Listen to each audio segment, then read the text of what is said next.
everyone on the board and everybody out in the viewing public. My name is Jeff Broadleib. I'm the chairman of the Southampton Village Board of Architectural Review and Historic Preservation, and I'd like to call this meeting of the Southampton Village Board of Architectural Review and Historic Preservation on today, which is January 11th, 2021, the first meeting of the new year. And we wish everybody a healthy and happy new year.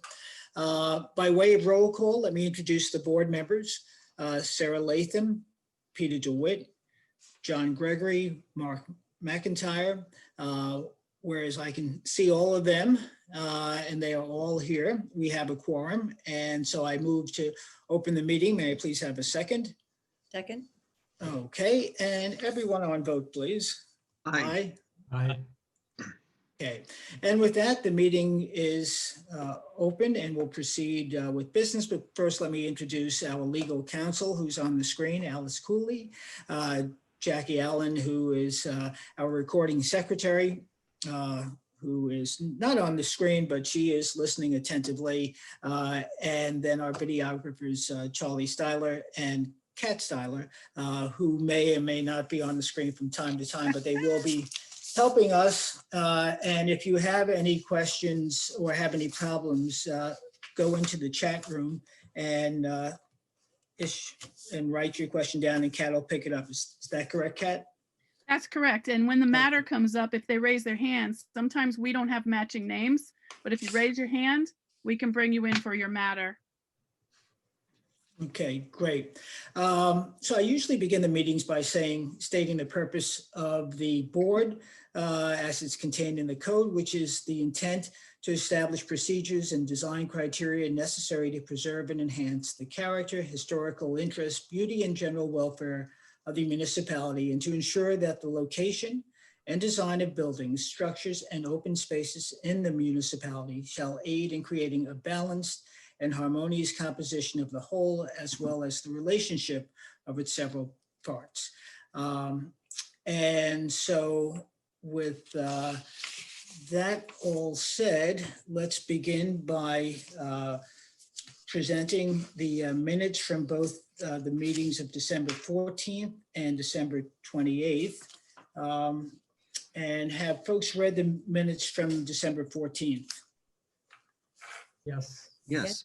Okay, and if you are happy with those and there are no further edits, then I move that we dispense with the reading of the minutes and accept them as drafted. Second. Okay, all in favor? Aye. Aye. Okay, so with that said, the minutes of the December 14th meeting are accepted and in the files. Now this December 28th minutes, Jackie, let's see, they've been circulated. Have you had any edits? There were just some minor spelling and grammatical errors that had to be corrected. Okay, thank you. So again, with that, if everyone has read and has no further edits to the minutes of the 28th, then I move, and is that, let me ask that as a question. Were there any further edits or comments on the minutes? No. Okay, I will take that as a no, and therefore I would move to dispense with the reading of the minutes and accept them as drafted. So for the December 28th meeting, do I have a second on that, please? Second. Okay, and all those in favor? Aye. Aye. Aye, so the minutes of December 28th have been accepted to be filed. So the next item on the agenda are that of written decisions. For those new to the process, all decisions of the board related to historical, those properties within the historic district are subject to written decision. We have 8 before us. The first one is BNNH LLC at 109 Hampton Road to construct additions and alterations to the existing dwelling. Has everybody had a chance to read that written decision? And are there any comments or edits to it? No, okay. So with that being said, is there a motion to accept the written decisions as provided by council? Second? Second. Okay. All those in favor? Aye. Aye. Aye as well. Okay. Alice, are we doing that according to Hoyle? Yep. Okay, good. Also, Alice, on that, that was as folks who may have followed this, but surely the board members realize that that was a very long and involved and sometimes tense and detailed set of hearings. And I appreciate Alice's straightforward draftsmanship and brevity in making less complicated what otherwise is a rather complicated application. Thank you, Alice. My pleasure. Okay. The next written decision is that of Felix and Alex Roaten Trust at 385 South Main Street for a certificate of approval to demolish an existing dwelling. Has everybody had a chance to read that? And are there any comments? No, so may I please have I move that we accept the written decision as provided by council. Are there, A do second. I have a second? Okay. All those in favor? Aye. Aye. Aye. Okay, so the ayes have it unanimously. Oh, I did have a question on that, Alice, whereby we asked that they provide that the certificate of appropriateness is subject to submission of a plan not to demolish or otherwise destroy the structures. Did we, at the meeting, and is it possible to add into there the submission of a landscaping plan? Or is that only related to a new structure? Well, I don't know if we need a landscaping plan. What we had discussed at the meeting was that they would need to provide a construction methodology to show that they could do the demolition without disturbing the existing mature trees and landscaping. Mhm. And so that is a condition of their approval, and unless they can get a construction methodology that demonstrates that, then the certificate of appropriateness would not be valid. Right, right. Okay. I just want to make sure we don't create a gap somewhere between submitting the construction plan and a proposal that trees get taken down. I don't know, John, is that, and I think, John, you were the counsel on that, correct? And Linda Riley. And Linda Riley? Okay, My understanding was that there would be a demolition plan prior to as a condition Right. to assure that there were only minor things around the house taken down, but a landscaping plan wouldn't, I don't think it was called for that. We're not planning on planting anything, just okay, preserving some of the stuff that the board wants. okay, all right. Thank you. I think it's clear, obviously, that we want to preserve what's there to the extent it can be. So, okay, so let's move on. Thank you. Well, the vegetation, Vegetation, right. rather Thanks, than John. taking the house down. No, that's why you're an attorney. Words matter, as we've been finding out, but we won't go there. The third written decision is that of Kevin and Cynthia Waldman at 76 Herrick Road for exterior alterations to the existing dwelling. Has everybody had a chance to read that written decision? Yes. Yes.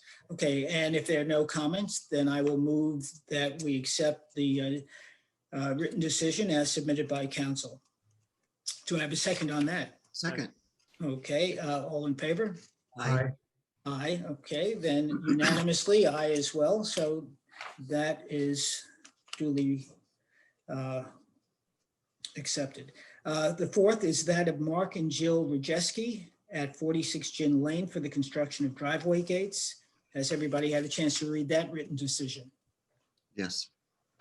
Okay, if there are no comments, then I move that we accept the written decision as submitted by council. Second. All those in favor? Aye. Opposed? No. Okay, everybody's in favor. That's good.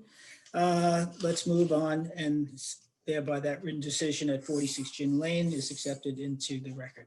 The fifth written decision is that of Linda Huber at 390 Ox Pasture Road for driveway gates. Has everybody had a chance to read that written decision? Okay, if there are no comments, then I would move that we accept the written decision as submitted by council. Second. Aye. Aye, unanimous, and so that is accepted for 390 Ox Pasture Road. The sixth is that of Anne Marie and Blake Myers at 103 Elm Street. Request written decision regarding additions to a dwelling. Has everybody had a chance to read that? Yes. Yes. And if there are no comments, then I move that we accept the written decision as submitted by council. Do I have a Second. second? Okay, ayes, all those in favor? Aye. There are no opposed, so that written decision is accepted into the record for 103 Elm Street. The seventh written decision is that of town/village of Southampton at 51 Pond Lane for the designation of landmark status for the Pirates Concert property. Has everybody read that decision? Okay, and if there are no comments, then I move that we accept that. Second.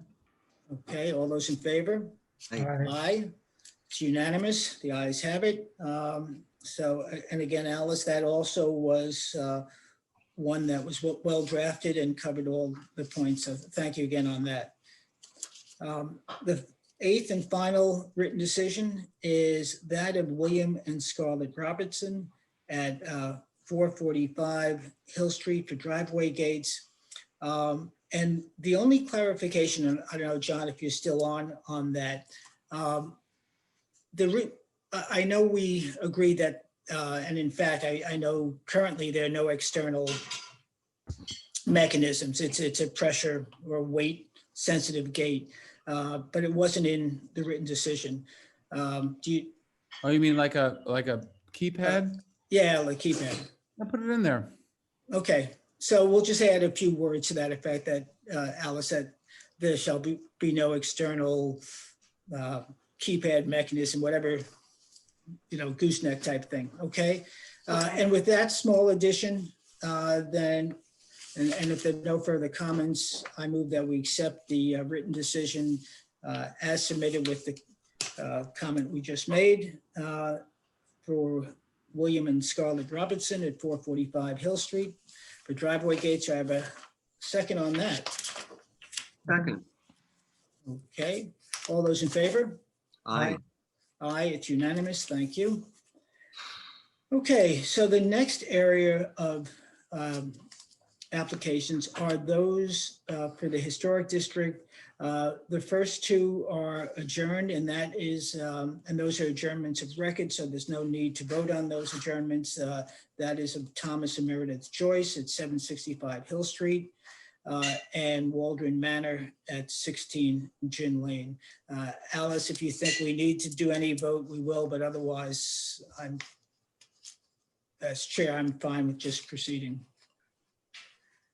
That's fine. Okay, great.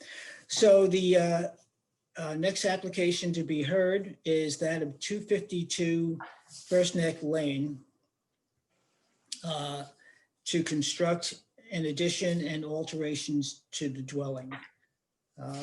So is the applicant present? John Bennett, but Oliver Cope, the project architect, should be with us, hopefully. Oliver Cope. Kat, do you see him? Oh, there we go. Jeff, I did review the affidavits and they're in order. Great, thank you much. Yeah, thank you, Allison. Keep me, keep me on track in case I forget that. So either you or Sarah, I'm going to look for on that. You're the keepers of the affidavits. Okay. I have them all. Okay, good. So let me just make a note here. Okay. So number 3 is 252. All right, John and Oliver, the floor is yours. Go ahead, Oliver. All right, I'm going to go ahead. Good evening, ladies, gentlemen. Peter DeWitt, Hi, Oliver. how are you? I'm good. We need to catch up. We go. After this. So After anyway, this is concluded, let me, can I share the screen here? You're doing it. Okay. So.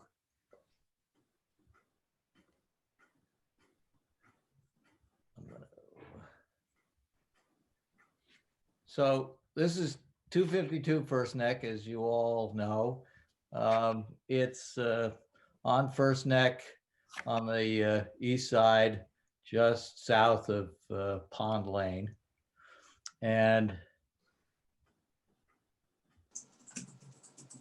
it was originally built, I think, the inventory form says 1887, but I think that was when the land was originally acquired, and the house might be a couple of years later than that, but basically circa 1890. It's gone through quite a few renovations and additions and alterations over time, but it's this one here in the middle. I don't know if you can see my cursor. Here's some views from the street. It's got quite a lovely front and a porte cochere and a front porch. The first thing we're proposing to do, which you can't see here, unfortunately, because it's covered up by the tree. I'm going to go to an elevation and show you what so the upper elevation are the existing conditions. And it shows on the right-hand lower portion where they infilled a porch at some point in time. I don't know, 80s, maybe the 90s. It's got casement windows and it's really disappointing. So we're proposing to remove it and restore the porch to its original nature, which if you all have the inventory form that we submitted with the application, you could see what the house looks like. Yep. If you'd like, I can mount a photograph of the house in its original or somewhat 1979 at least. Is that something you'd all like to see? I've got it. Okay. I'm sensitive to the fact that you have a long agenda, so you can give me the hook whenever you feel like it. So that's the west elevation, and I'll just we'll proceed clockwise around the house and show you the changes that we propose. So here we're eliminating some floor area and going back to the original porch. On the north elevation, not particularly visible from the street, but there's this dining room bay in the middle of the house, and then perched on top of it is a faceted room. It's not clear why, but they probably had some piece of furniture that they felt needed a wall and there wasn't one. So they must have removed the original window and put in this transom at the top and blanked off the center section above. So we're proposing to add a pair of double hung windows below, matching the style of the window in the house, and do the same in the middle of the bay up above. The next thing on this elevation that we propose to do is to add a small porch so that we can access a new mudroom on the ground floor. And we're also going to slightly relocate the second of the pair of existing windows on that piece. On the, I guess to continue clockwise, I got to go here to the east elevation, which is not at all visible from the street. And the porches are more recent additions. We're going to remove the screen panels from the porch, and we're moving the kitchen. So where there are currently a bank of French doors with side lights, window, we're proposing a group of 3 double hungs. The middle one looks like it's mulled, but that's because we have a post coming up through the middle of it on the porch.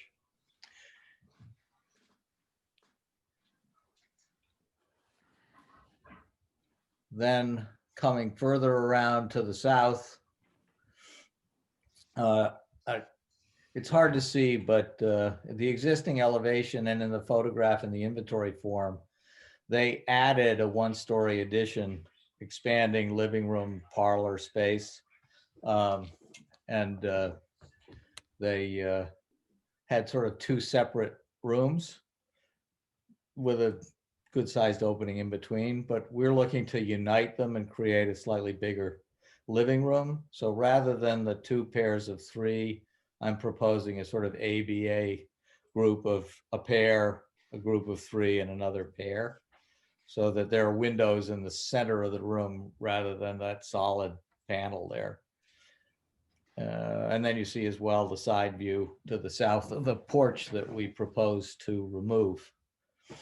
On the roof, you'll note that there's a single dormer on the lower wing to the east. And because we're reconfiguring bathrooms up above, we need another window. So we're proposing that we increase the width of that dormer and tuck another pane in the side.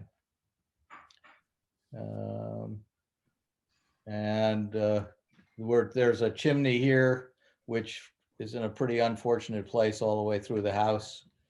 And since we're changing over the heating system to a sealed combustion boiler, we don't need that chimney any longer. It doesn't serve any other purpose. So we'd like to remove it. Again, it's not visible from the street. I think that sums up what we propose to do. I just wanted to add, if I may, Oliver, that, and the board members, Cliff Brokaw and Amanda Taylor own the property directly to the north. They're also clients of mine, and in a Friday, January 8th email, Cliff said, please let the board know that we are supportive. And I guess the only thing that I would like to add is generally the way you view these things, there's some, what I would say, minor fenestration changes, but overall, net in terms of removing those screens and taking out that sort of, casement window enclosure and all that stuff is bringing it really much back more to what it was originally. But that's all I would add at this point. Oliver, anything else? Thank you for that, John. I'm happy to take questions. I should have done a better job introducing myself in the beginning. And I suppose for the record, I should give you my address in New York. The office is 135 West 26th Street.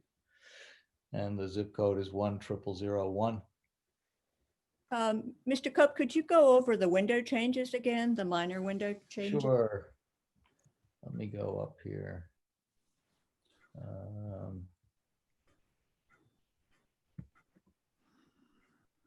I just want to add while you're looking for that, Oliver's a great, he's just a great, a guy with a great eye towards preservation. We actually sometimes, I'm just a dilettante, of course, but we actually sort of share the rare architectural books we've been able to find. It's just a pleasure to work with him. I wanted just to add that in terms of somebody who has the real feel for preservation. Thanks again, John. So on the street elevation, the window changes are that we're eliminating this 80s enclosed porch and just returning it to its original open porch and keeping the French doors, which are retained behind from the porch to the back to the main living room. So Right. in this regard, there's no change really. Are there any original windows that you said you're? No, I mean, so the French doors are in most respects on the front of the house original, but every window in the house, as far as I can see, has been replaced with, at some point, maybe the 90s. Yeah. They mimic the original And they're unusual in the sense that the bottom sash is divided in half.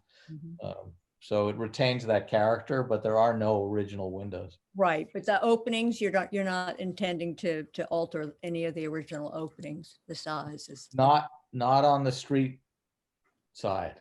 but on the south elevation, is that where you were talking? No, about? on the north elevation where we have the dining room and the bay window here, the sort of rocket ship mast. Yep. That we have no information about what was there. Okay, But we'd like to take it back to this format because I think it's more likely to have been okay. I'm original.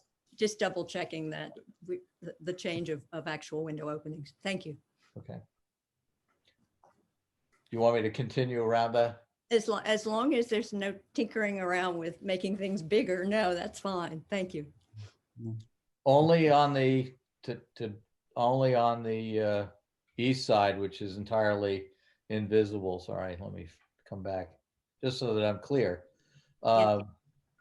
So on that's the south side, but I'm proposing, this is a later addition anyway, so there were no original windows. It's just that the grouping that they came up with when they added sometime between that inventory photograph of 1979, where this sort of saddlebag on the south side of the house does not exist. It was added sometime in the 70s, 80s, 90s.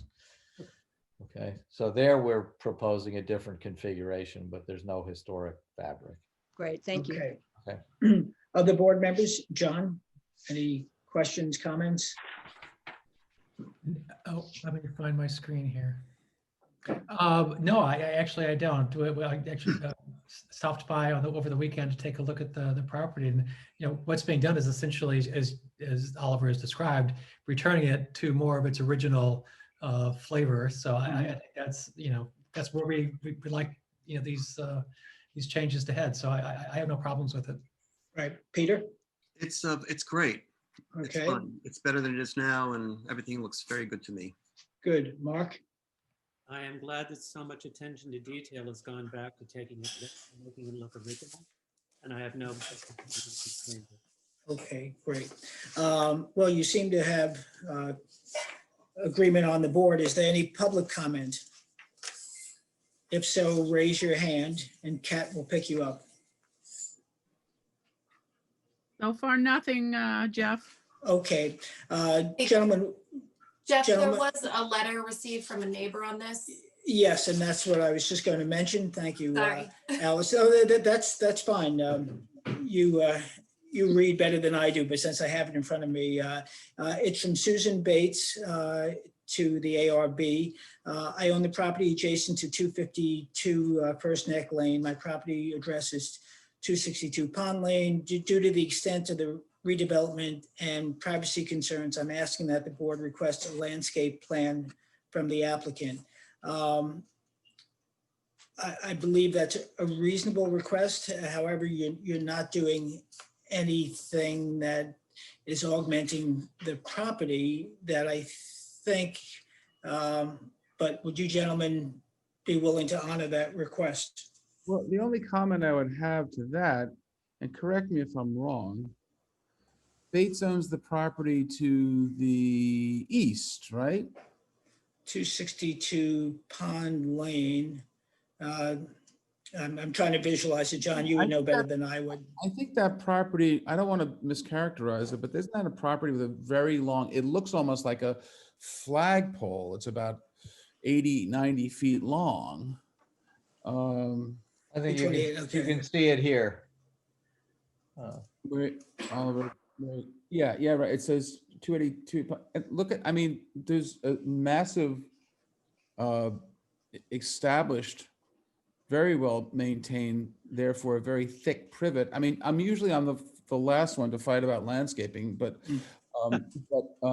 there's. Well, let me, If I may, there's this entire, as it abuts my client's property, it looks like a big flagpole. You see the driveway where 228 220. Pond, 228 Right. Pond, the driveway. All that to the left or to the west is open space, and it has this massive, very thick privet there. Ms. Bates's house is all the way in the back. Follow all the way down that driveway. The house itself doesn't even abut this property. You see it? It's an odd-shaped lot. That's the property line right there. Yeah, see, Oliver, can you show the board Mrs. Bates' house? Go It's this, right it's there. this house right here. That house right there. Well, it's that, What she may okay. be acting, I'm surmising here, but when we drove by, when I looked at the property over the weekend, has a large amount of trees been taken down between the two properties? Right, and I have no issue with the landscape plan, except that we're trying to get started on this. I'm 260, which is just to the south, is the same client, right, is the same ownership. right. Control. And we're working with Ed Hollander, who did both 252 25 years ago and 260, both for my clients starting in 2014 when we did the alteration. Right. to 260, So, but 20 years before that. and while we haven't come up to the next case, which happens to be 260, but Ms. or Mrs. Bates had the same request. So I think, gentlemen, this is a very large project. I was not aware that trees had been taken down, and that I'm sure if it will be done in excellent taste. And I know Ed is always conscious of privacy. But I think it's a reasonable request, especially since trees have been taken down. Do board members agree with that or not? Yeah, essentially everything's been taken down between the two properties from what I saw. But still, even with that in mind, she has all that buffer of trees and things on her property. So I don't understand her concern from the view of her house, right? The trees that have been taken down are between. Right, just between the two houses. Yeah, between the two houses under the same control. And, Jeff, I think you've seen me enough times before this board to understand rarely do I argue about landscape plan, because who cares, just do it. But what are we buffering? She's got all this. In this case, I have to agree with John. I don't think it's going to make a difference. The trees that have been taken down are between the two. Are you guys? I'm sorry. Okay. So Susan is on, I can see. So let her address her concerns directly, if you could, Kat, to the board. That seems fair.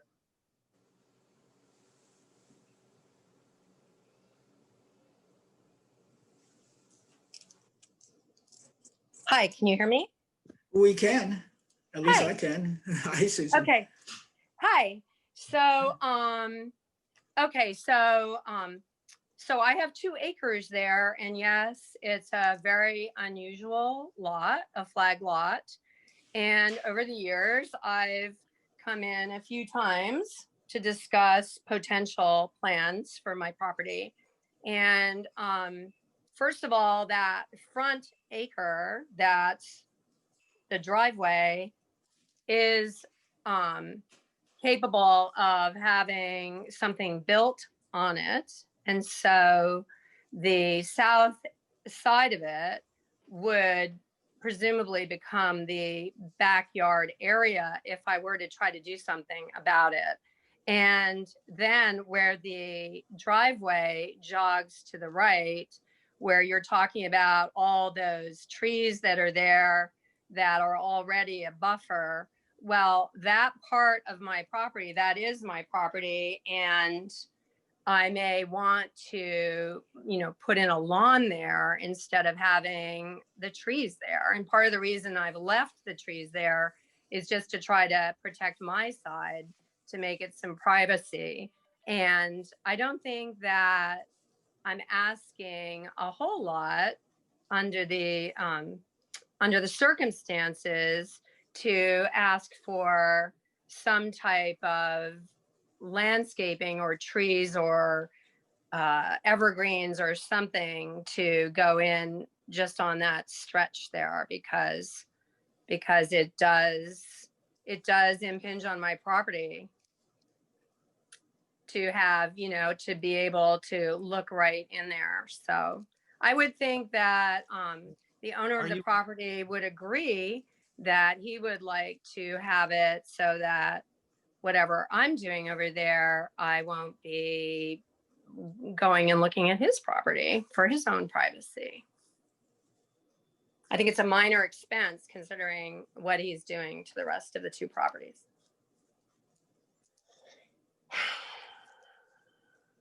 If that So makes sense.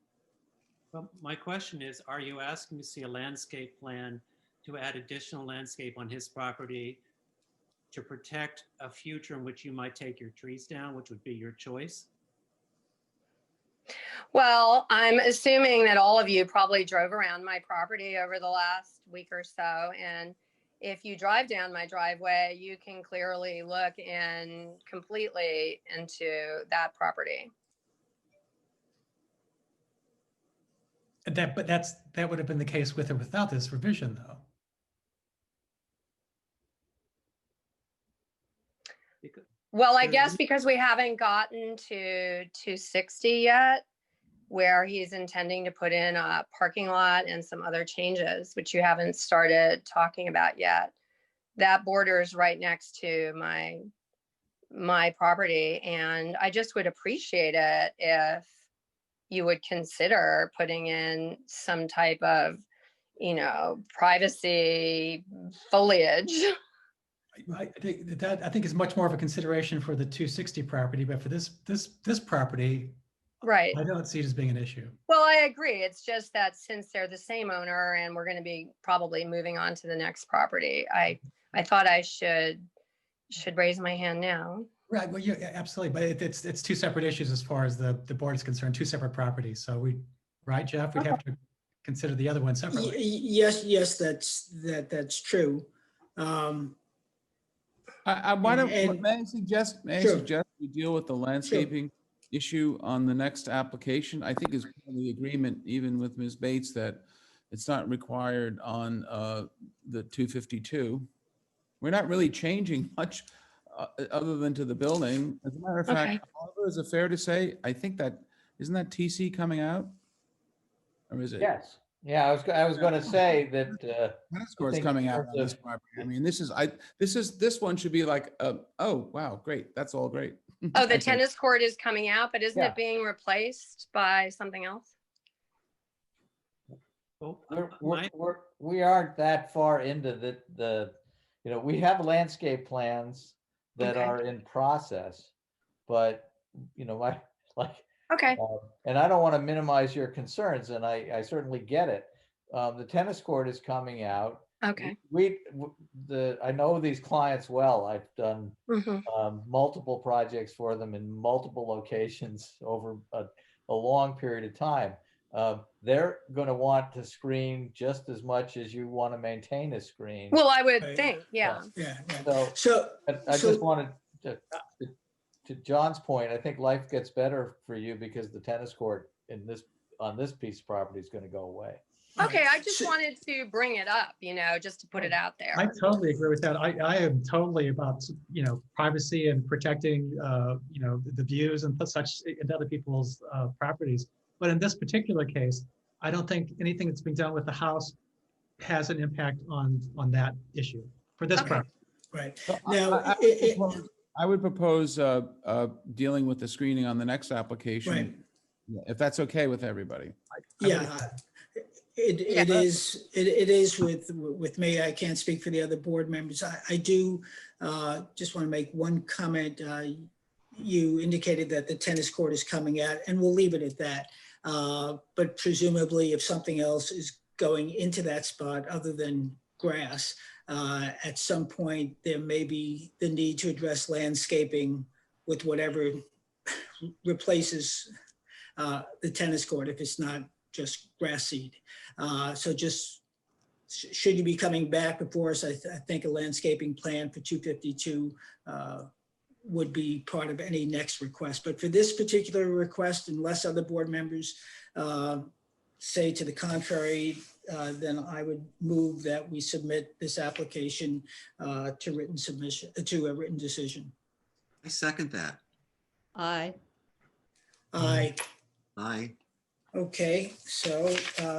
Thank you. 252 is moved to written decision. Thank you all, and thank you, Susan, but stick around, okay? Thank you. Okay, We need him to stop sharing his screen. okay, well, he's going to be on the next There we go. application. Got it. Okay, Thank you. so the next application is that of First Pasture LLC, which is 260 First Neck Lane, a one-story addition and porch additions to the dwelling. May we have the applicants for that property and application step forward? John Bennett and Oliver Cope. Okay, gentlemen, the floor is yours. Or the screen is yours. Thank you again. I'll reintroduce. The myself. affidavits were acceptable on this one too, Jeff. Thank you, Alice.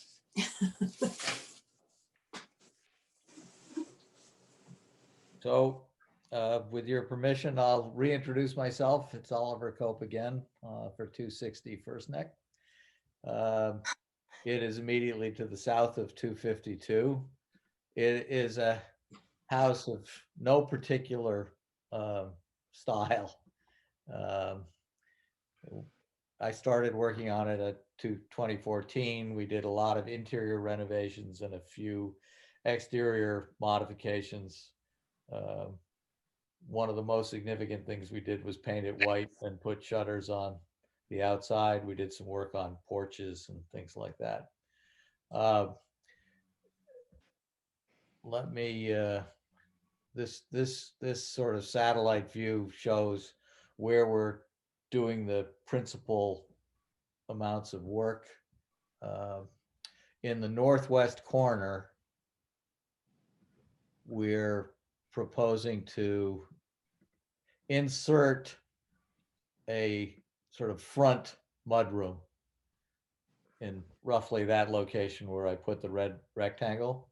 And then there is an existing porch in the middle of the house, but we want to add porch in front of the mudroom. It's about 10 feet to the north, and then add south and have the porch run all the way across the south elevation. And then on the east end, we already have, I think you can see in, let me see if I can get rid of this and start. On the south and east side of the house currently, there's a porch on the inside corner. That's down roughly here. Mhm. And I forgot to not annotate. Okay. So the gray areas here show the existing porch. It's going from about 6.5 feet to about 8.5 feet in width. Makes it a little more habitable. And then the enclosed space is the northwest corner here. We're adding a little bit of terrace at the rear mudroom. The large gray area where it says additional habitable of 930 square feet is because we're converting an existing garage to interior habitable space. And then we're taking our zigzag porch and turning the corner and bringing it east. And I will go to elevations so that you can see before and after. So. Even though, if I may, Yeah. even though there's additional space, I think you're going to see it. It shows as a nicer house. So the current front is the upper drawing here. And we're proposing to stretch the porch across the front, give it a little portico, pedimented front. And then at the left, we're adding in that mudroom. Then I'll go back in order to stay with my north. Or start with the west going clockwise to the north. Do you see all of your faces in the corner of my screen? Or is Mhm. that it, because it covers up part of the drawing? I'm not quite sure how to get rid of it, with apologies. I can see the whole drawing. Okay, good. So you see the 3 garage doors. We're proposing an array of double hungs. On the far left side, at the end of the garage, there's currently a kind of trash room with a balcony on top that serves a bedroom above. On the left side here, you see the porch. On the lower plan elevation, you see the porch wrapping around, and we are retaining that balcony but enclosing it. Where there's currently just a funny overhang at the back door, the kind of kitchen entrance, in this little gable that's in the middle of the facade, we're adding a small roof and a little bit of terrace, and making it a little more friendly as a porch. And then you can see the bay window on the side of the new mudroom all the way to the west.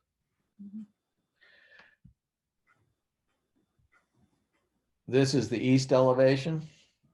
So you see the main block of the house with its porch, and it turns and runs east, and then it's just truncated where it hits the gable with the trash room appended to it. So we're removing the trash room. We're making a bay window tucked in under the new porch, and we're turning the porch across the back. It's not visible from the street at all, but we think this improves that and gives them another place to sit. I can go to perspectives and just give you a 3-dimensional sense of what the new porch looks like as it swings around to the east. I think we've seen enough. Okay. Can you go back to slide 5 for a second, please?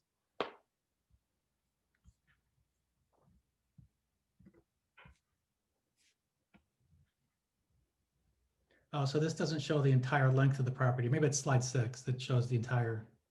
Oh, as it abuts the Bates property? Is that what you're looking at? Yep. Mm-hmm. I mean, oh, sorry. The tennis court in the far easterly part of the property. I mean, from my perspective, this is where I could totally understand Mrs. Bates or Miss Bates' concern. I mean, this, especially considering these houses are going to be used as I assume, a family compound, both of them together. That the combination of the, I mean, it seems like excessive parking space, 2 putting greens, a tennis court, a pool, and all this open space for activities.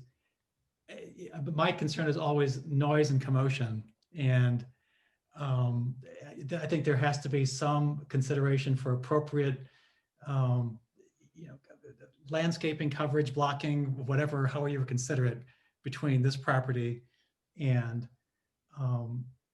Mrs. Bates' property. And also, I think you kind of did yourself a disservice by chopping down all those trees between the 2 properties at this point in time, because it really makes the impression much different of both properties together. But that's neither here nor there. So Well, that's my only concern. that was not done with any kind of destructive intent. Well, I know. But we it just did- it makes the impression much different. That's all I'm saying. Right, but from a design point of view, we really want to get a sense spatially of how they're going to interconnect. And then Okay. we're obviously going to be adding quite a lot back in again. Right. And I understand that. It just at this point in time, it just had a different impression on me. Right. But I think it's really more toward the rear of the space with all these activities, and it's almost like an amusement park versus a residence. But They all exist. But Oliver, can we talk about screening on the easterly, it's our easterly border, Ms. Bates' westerly border? It's all right. I think, are we talking about, I think what we're really talking about, maybe I have it wrong, but let me put a line on the page. I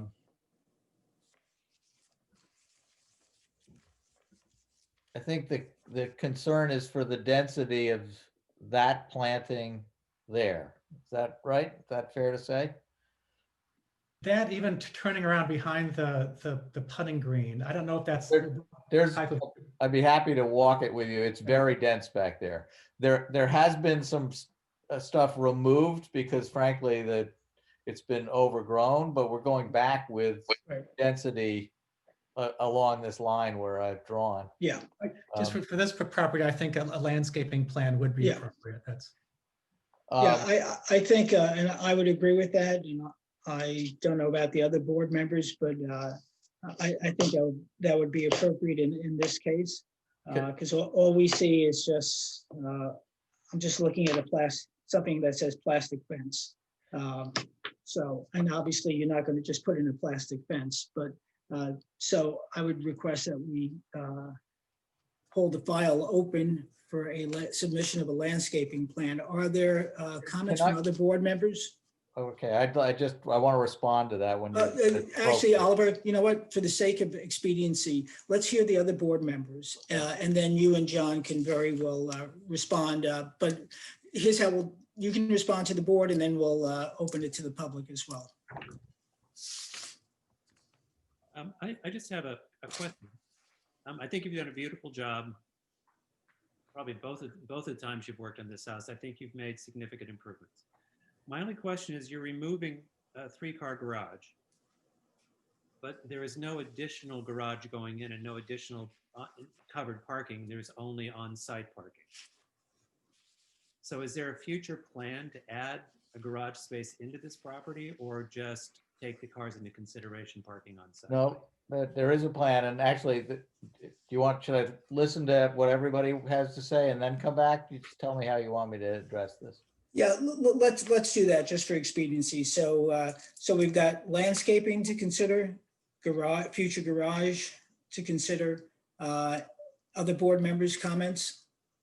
I'm fine with the architectural presentation, and normally we do have some form of landscape plan when these projects are presented, but I'm ready to vote on the actual building. Okay. Other board members? Yeah, I'm fine with it. I'm ready to vote to approve it, you know, with the landscape plan. Okay. All right. So I don't think I've missed anybody. Mark, you chimed in, right? Yes, I chimed in about Okay. that. Okay. So Oliver, it's yours and John's turn to respond to the board, and then we will ask for public comments. So that'll give Ms. Bates a chance to chime in as well. Okay. I'm going to be transparent about priorities and what I'm up against. And I understand that it would be important for the board to retain some leverage here in seeing the landscape plan and getting a chance to comment. 260, this house is my biggest challenge, okay? Because they would like to, From a timing point of view, they would like to have this part of the project completed for this coming summer. And that's a very, very tight schedule. Mm. But I also understand your desire and the interest in landscape. And I have a couple of things to offer up. First, yes, we are going to reduce the amount of paving back here and just take it back to where I think 6 is. And even that is going to be pervious and more of a walking area than it is cars, but it gives a chance to bring some things to the back door if necessary. good to hear, yeah. Then we're eliminating all of the paving and the area of the garage. We Right. will be coming back with another garage scheme for 252 and an associated landscaping scheme for that. 252, where the schedule is important and I'd really like to get going, if we need to hold 252 over to see the landscape plan. that's not where they're going, Oliver. They're gonna, Oliver, stop. Yeah, right. No, you're gonna get Okay. 52, but they want to see landscaping on 260. My 260. suggestion would be, can we get it to them in a week and get it to Ms. Bates in a week? So when they're drafting, hopefully, decisions for both of them, we don't have to worry about landscaping Sure. for 260. I can get you a screen planning in a week for that. Get it to Ms. Absolutely. Bates, and, you know, let's Simple as that, yeah. keep them all on track. I'm sorry, I'm interjecting a little bit, but I'm trying to get everybody where they need to be. I apologize. I think that's a possibility. No, that I can definitely do. Okay. So let's hear public comment, and then I have a question of Alice, to Alice. So Susan? Hi, can you hear me? Yeah, we can hear you, and now we can see you as well. Oh, okay, that's too bad. No, that's So, fine. You can see us, so, it's. I can see you, but I hate the way I look on phones, but Well, Um, I can't do anything with my hair, so don't worry about it. so first of all, I want to thank the board for listening to me. And I have an old piece of property that's been in my family for 50 years. And, yeah, there is shrubbery back there that I haven't dealt with and everything. But as I think you all are agreeing, eventually I'll get rid of that probably or whatever. And it would just be nice to have the privacy. And I think it sounds like we'll be able to work something out with the landscaping just to have some privacy between the two properties, which I think both people want to have. So, Susan, thank you. Is there any other public comment? Okay. So this is sort of a question to Alice. So the board is fine with the architecture. The board would like to see on this particular property a landscape plan. Oliver, it's not a matter of sequencing things. It's just really a matter of protocol and procedure that unless an application is complete, we can't vote or approve on it. The question in this case, and this is a question to you, Alice, if in fact the applicant submits a landscaping plan between now and the next meeting, how can we proceed in the most expeditious way? I think you could vote tonight to close except for the receipt of that landscaping plan. And Okay. if it's deemed satisfactory before the next meeting, I can certainly prepare a determination before the next meeting referencing that plan. And if it's satisfactory to the board, you can vote on that determination at the next meeting. If it's not satisfactory, you won't vote on it. Right. Now, in this particular case, it's the board as well as seeking public input from the public. The public happens to be the neighbor, Susan Bates, and she should have access to that as well. Obviously, it would be submitted into the public files.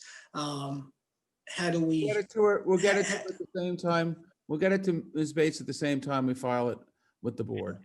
Okay. Have it a week in advance of the meeting. Of the next meeting. Okay. And Susan, if you can be responsive to you, John, as well as to the board. I mean, actually, your comments are more to the board. If you don't necessarily have to speak to John, although he's very nice guy. I would. No, I think it's going fine. I think we're working this out well, Okay. don't you? Yeah. All right, good. I mean, you I'm always not encourage asking neighbors to change speak, right? anything they want to do. No. Okay. So to that extent, then I would, make sure I'm correct in this, I would move that we close the application to, for the purposes of the public hearing, to submit it for written decision pending receipt within a week's time of a landscape plan to be reviewed by the board and the neighbor, Miss Bates. Second. And if You're- that's, is that good, Alice? Yeah, you're closing for written decision, except that you're also just keeping it open for the submission of that plan. You said it so well. What So- should be for next month? So Jackie, whatever Alice said, that's what I said. So with that being said, let's get a second on that and then a vote to submit to written decision. Aye. Aye. Aye. Aye. Okay, thank you all. That was a cooperative effort. Thanks Thanks, for working everybody. with us on the timing. We'll get something to the board and to Ms. Bates immediately within a week. Okay, good. I'm just Thank you. digging down to my files. Thank you. Okay. So we are now moving on to driveway gates, historic. The one application we had for this evening, that of Greg and Susan Danilo at 199 Hill Street. Apparently Jackie received a request to adjourn. So I move that we accept the Jackie, did they say, was it an open adjournment or to the next meeting? It was unclear, so an open adjournment. Okay, so I move that we accept the applicants, Greg and Susan Danilo at 199 Hill Street for driveway gates, adjourn to the next meeting. Okay? Second. Okay, Aye. aye. Okay, that's unanimous, so that's, the adjournment is accepted. Okay. The next category of applications is that of public hearings for non-historic properties. The first one being that of Woolley Street Properties LLC, 162 Woolley Street, to construct two-story single dwelling with attached garage. And again, Jackie received a request for adjournment. And I don't know whether that's been stated or not, but we're going to assume it's adjourned to the next meeting. Unless you tell me otherwise, Jackie. That's the next meeting. That's good. Okay, great.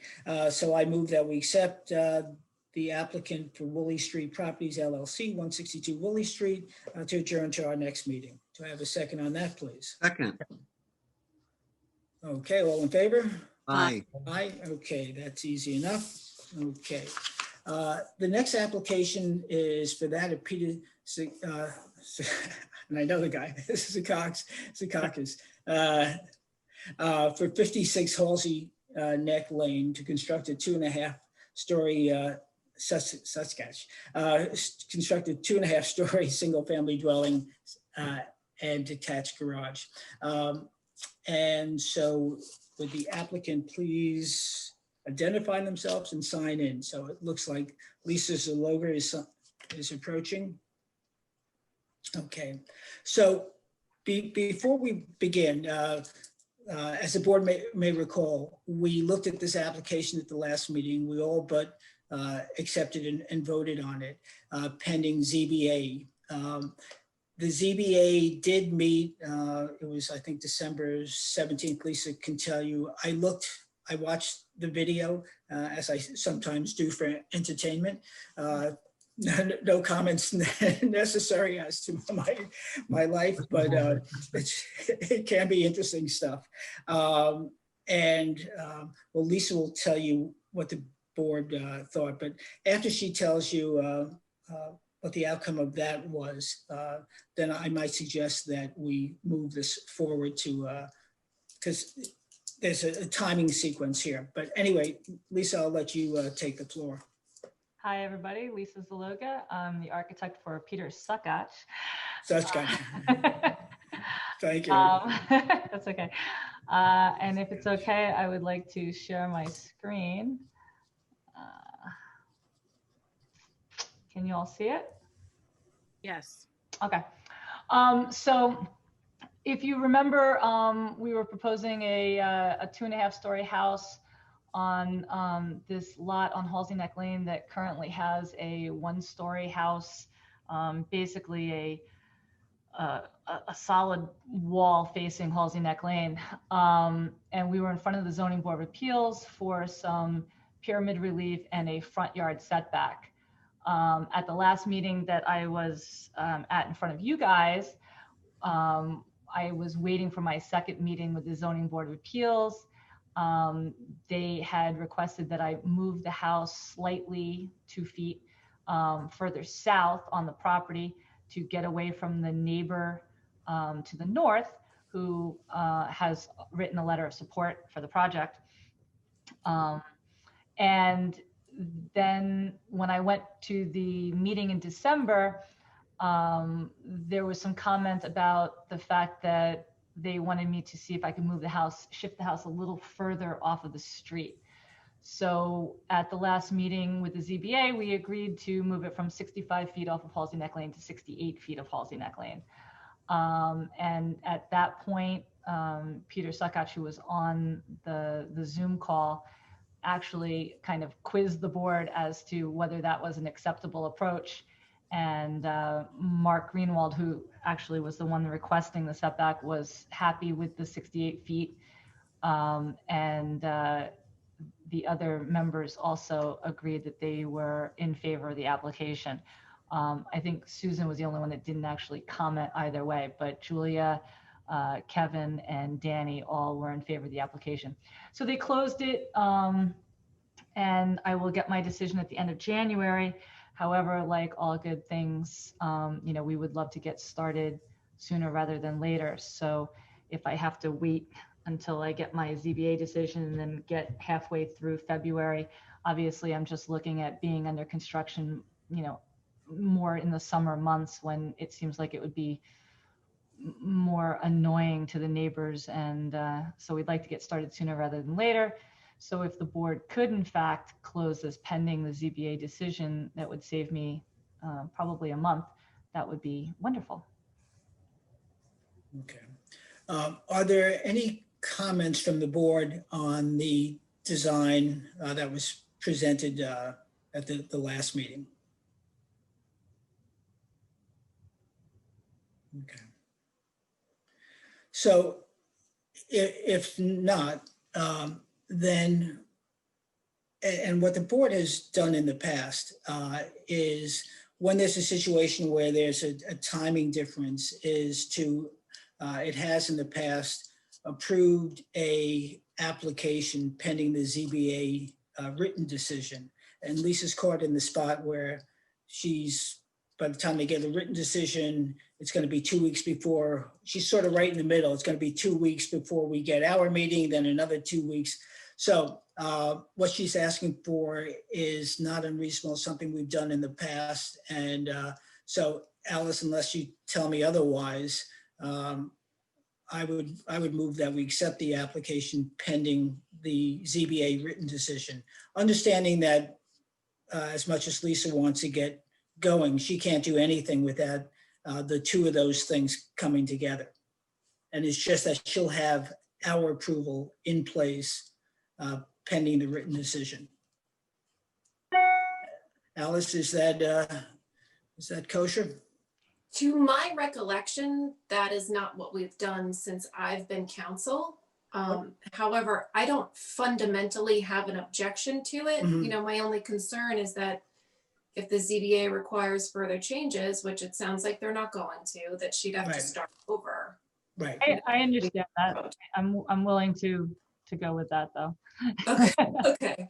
Then I don't have a problem, with you guys approving it tonight, subject to the condition that she gets her written zoning board determination first. Right. Okay. So unless Sarah? I would still like to put on the record my disappointment in the use of AZAC. I don't think that it's an appropriate material to be using out here. I know when it's painted, everyone says it's perfectly kosher, but it's still PVC, and I object to the use of it on fences and above all on trim and columns. So I just need to say that. Right. Okay. Duly noted. Any other comments from the board? Okay. That being said, I move that we accept the application for Peter Sakach at 56 Halsey Neck Lane to construct a 2.5-story single-family dwelling and detached garage, subject to receipt of the ZBA's written decision with the structure exactly as submitted to the ARB. Okay. So do I have a second on that? Second. All in favor? Aye. Aye. Nays? Nay. Okay, so 4-1. Okay. Thank you, everybody. Thank Right. you. Have a good night. Okay, thank you too.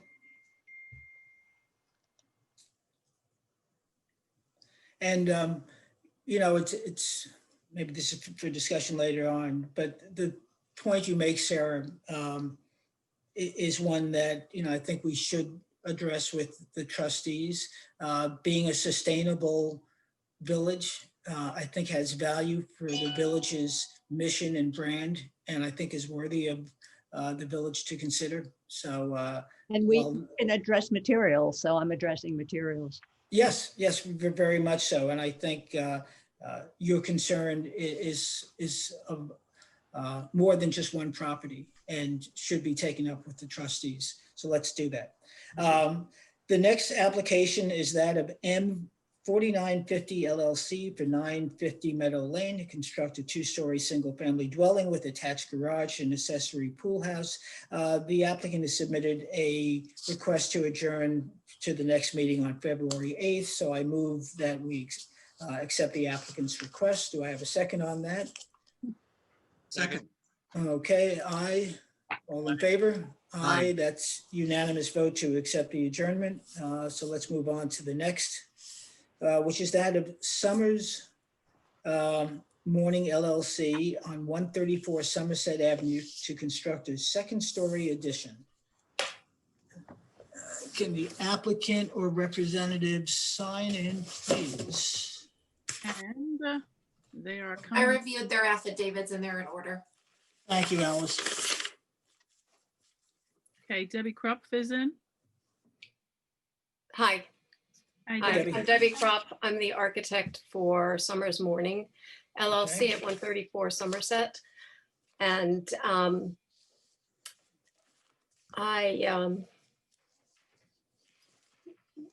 trying to see how to share my screen here. There's a little green button on the bottom of your screen. Oh, there it is. Okay. Yeah. What I wanted to do, some of the things I'm going to show you are not part of the package because I just did it. This was sort of a quick package put together because my client, this was a client from 8 years ago where we had done a major exterior renovation and he was doing we didn't do anything on the interior, and he had an interior designer do interior work. They're redoing the first floor, their kitchen and living area, and realized in getting the building permit that he needed to go to the ARB. So it was sort of one of those things, well, while I'm at it, might as well as look at doing these other things. So just for the history of this, okay, if I share my screen, then I have to pull this up. Does that show up? Not yet. Oh, not yet. Okay. Share. Okay. So Yeah. now. There Okay, you so go. the first thing, this was what was done this is what the house used to look like in 2012. And so back then we just did the exterior renovation. I kind of added on a second floor in the front. And, but this is just attic space. So this is what the house looks like now, the front elevation. But because this is just attic space, he wanted to go ahead while he was doing the interior renovation down here, which is a kitchen renovation. He thought, well, let me go ahead and finish off the second floor because it's just attic storage. It's not even storage, it's basically a big open space. He thought he'd put a bedroom and bathroom there. And in the process then realized, well, let's extend out back so that there's 2 bedrooms and a bathroom up here. And then downstairs in the kitchen area, this is right now the kitchen where you see this window. So the plan is to open the whole first floor up in this area so that the fenestration on the front changes to accommodate the new kitchen layout. And then the windows on the back change because as it's opening up, there were wall spaces where the windows should be because you'd be looking into a blank wall. So on just a site plan, because we're really not doing anything to the exterior, we're just adding on to the existing. This is the area in which we're adding on over the existing footprint. I like to do models. So this is the existing model from the 2012 ARB meeting, which then this is the front elevation. The other thing we decided to do, because the dormers are a little bit, I'm going to go back up. The dormers were a little squat because we didn't do anything on the interior. And in order to, we didn't change this roof. So we had to keep it within that roof slope. So what the owner would like to do is actually make these a little bit bigger. So we're going to change the roof pitch so that the dormers have some more substance to them. This is the side elevation where we're adding on. This again is just, it's vacant space. So we are extending out the back so that there's bedroom, and bathrooms, and the stair in the middle. This is the existing back. Again, we're just balancing out the back. Bless you. Sorry. And Bless you, John. and again, this is the back view. This is the view from the side. The fireplace is existing brick. We're going to extend it and face it with brick to match what was existing. And the back area is what is changing. You can see these windows here, there were 3-panel door and 2 panels. So we've just opened it up a little bit more so that there's not this big blank wall. And you can see that in the back elevation. Don't get dizzy as you go through. So here we just have more fenestration doors in the back that relate to what's happening on the inside. So it's pretty basic. Renovation, we're matching all of the existing materials, which I do believe the existing is AZEK. So we're just matching what was there in the past. And cedar shingles, cedar asphalt roof, everything is matching existing. So we're not changing any detailing or materials. I'm sorry, a cedar or an asphalt roof? You said I'm sorry, it is an asphalt roof. It's an architectural asphalt shingle roof. It's not a cedar roof. Got it. Thank you. And the existing roof is an asphalt roof, Asphalt shingle roof. roof. Right. Right. All right, Debbie, that's it. That's it. That's good. Sarah, you're on the top of my screen, so you're on the top of my list. God, I've got a telephone call. Let me get rid of it. Oh, okay, Sorry. that's Up okay. there. Okay, but you're still on the top of my list. Oh, okay. Well, but you know what, since you're occupied, we'll go with John, who's in the middle of my screen. I feel like Hollywood Squares. It's an improvement from what is kind of an awkward design. Maybe it's just me, but the 3 dormers, and I know they're existing already, but the 3 dormers with skylights in between the dormers, it just seems busy, cumbersome. We're I wish there was a removing different way those to- we're removing those skylights. Yes. Oh, well, that's good. Yeah, no, you see, the reason that was from the first plan where we didn't do anything really on the interior. We Mhm. were just trying to make the exterior work. So on the interior, the way it was set up, there was a skylight already in the kitchen. Got it. Okay. So we had to bring the light in. It was just, yes, I agree. It was convoluted, but the reason why I was showing what used to be there was because you had to see how it began. Right. So it's a progression of, I just wish there was some other way for that center portion treatment other than the 3 dormers, but that's just me. I mean, it's. well, Yes, I that's didn't my- show in this, and I wonder if I can show this there. In the old thing, there is a house, and I didn't put it in this package of the neighboring houses, but there is a house across the street that has 3 dormers. It's a different roof pitch, but that's where we came up with that kind of Okay. thing. So are the skylights going to be there or not? No. And you got to change the drawing. Yeah, because Do I have them in there still? Yes. Yeah, on Sorry. EX 3.1. Oh, yeah, that's existing. No, A 3.1. there you A show- 3.1 has them? Yes. I thought I took them out. Sorry. Okay, I'm sorry. Nope. All right, so we can't really vote on that until we see the correct drawing. It will be improved without the skylights, certainly. Yeah, it's just a very clumsy house, and I suppose it's no worse, but that's all I can say. A 3.1, A Have them in 1.3, the roof plan doesn't have them. Oh, I see. Yeah, they need to come out. Proposed.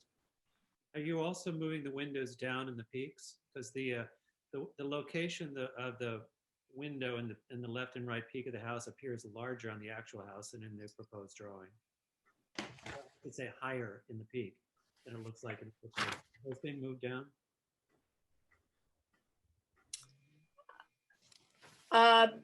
In the front, no, we're not changing anything on the right side, front elevation. No, So, on the peaks on the right and left-hand side, the windows in the actual house seem higher in the peak than. oh, well, I guess, you know what I did? As I said, this was sort of when they realized they needed to get to the ARB and they want to do this right away. We use those, that's how it was intended to be, the way my drawings show it. Yeah, I don't feel comfortable approving something that's not correct.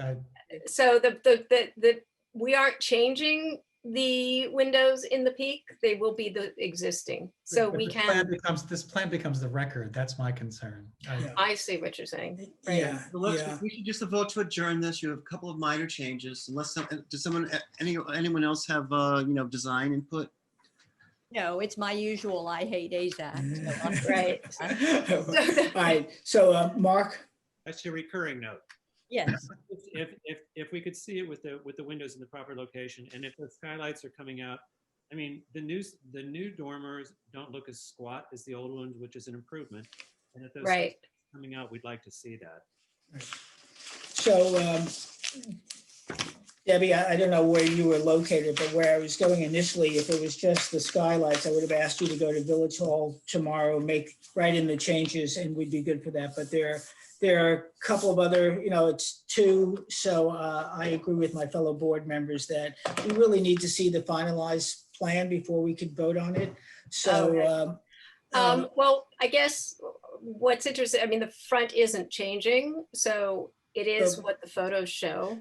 It's not going to be in the drawings, and there's no indication that those Yeah, are, but we- because I we- can't we- change the yeah, skylights. we sign off on the, again, if we were doing this in public, you could be there as the architect to write it in. But because the good news, bad news is we're each in our own homes. The bad news is we need to have a actual submission. Can I just do it on the screen?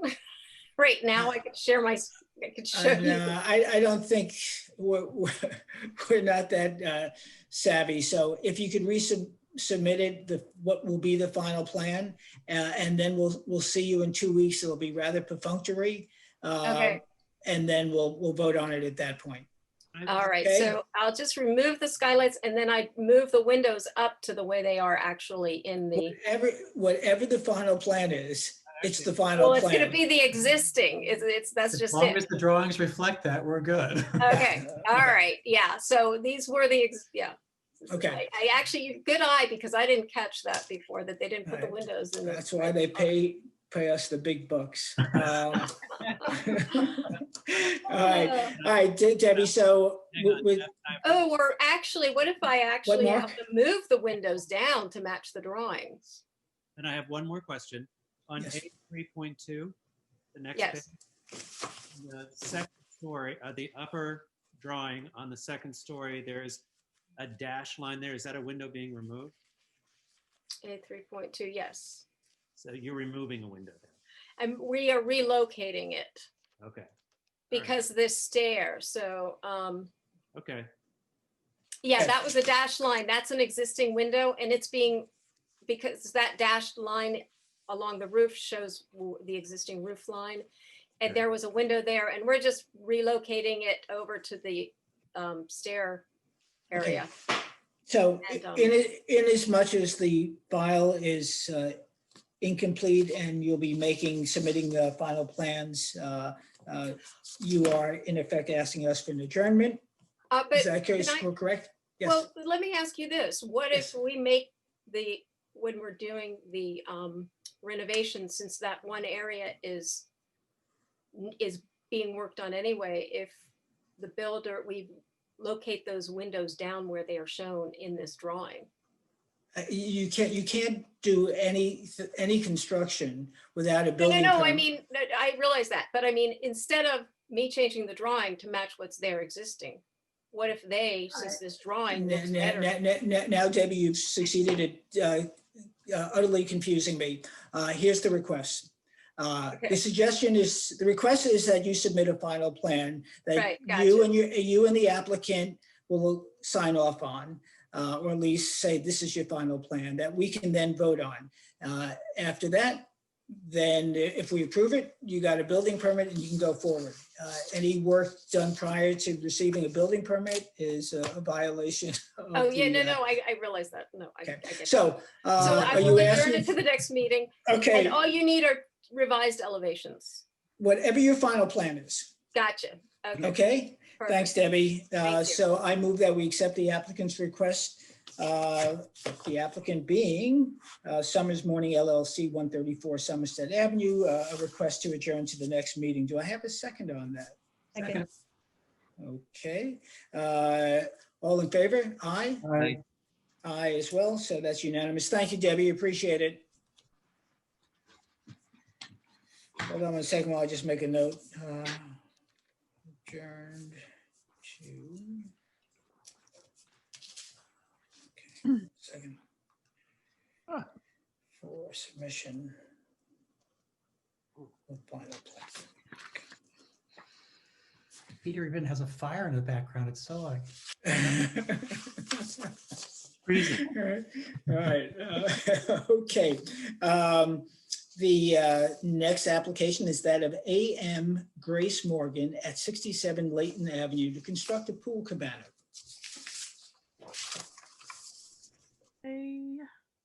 Okay, is the applicant available? I received the affidavits on this one as well, and they're in order. Thank you.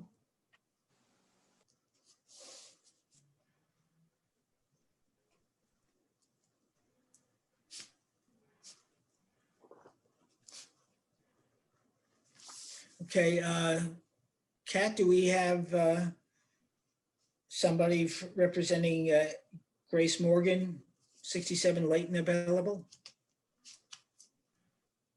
WJS Designs.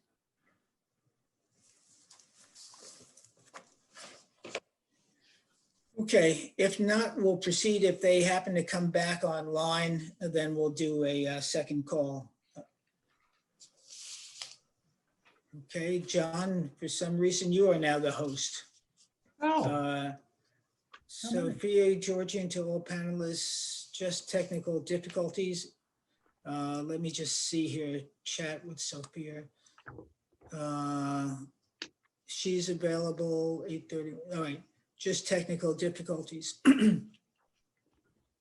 Let's see, who's hosting now? Is it John or is it, who's showing up as the host? John or Kat?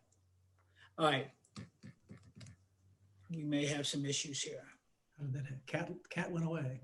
Yeah, John, on your screen, is it showing up that you're a host? Where would I see that?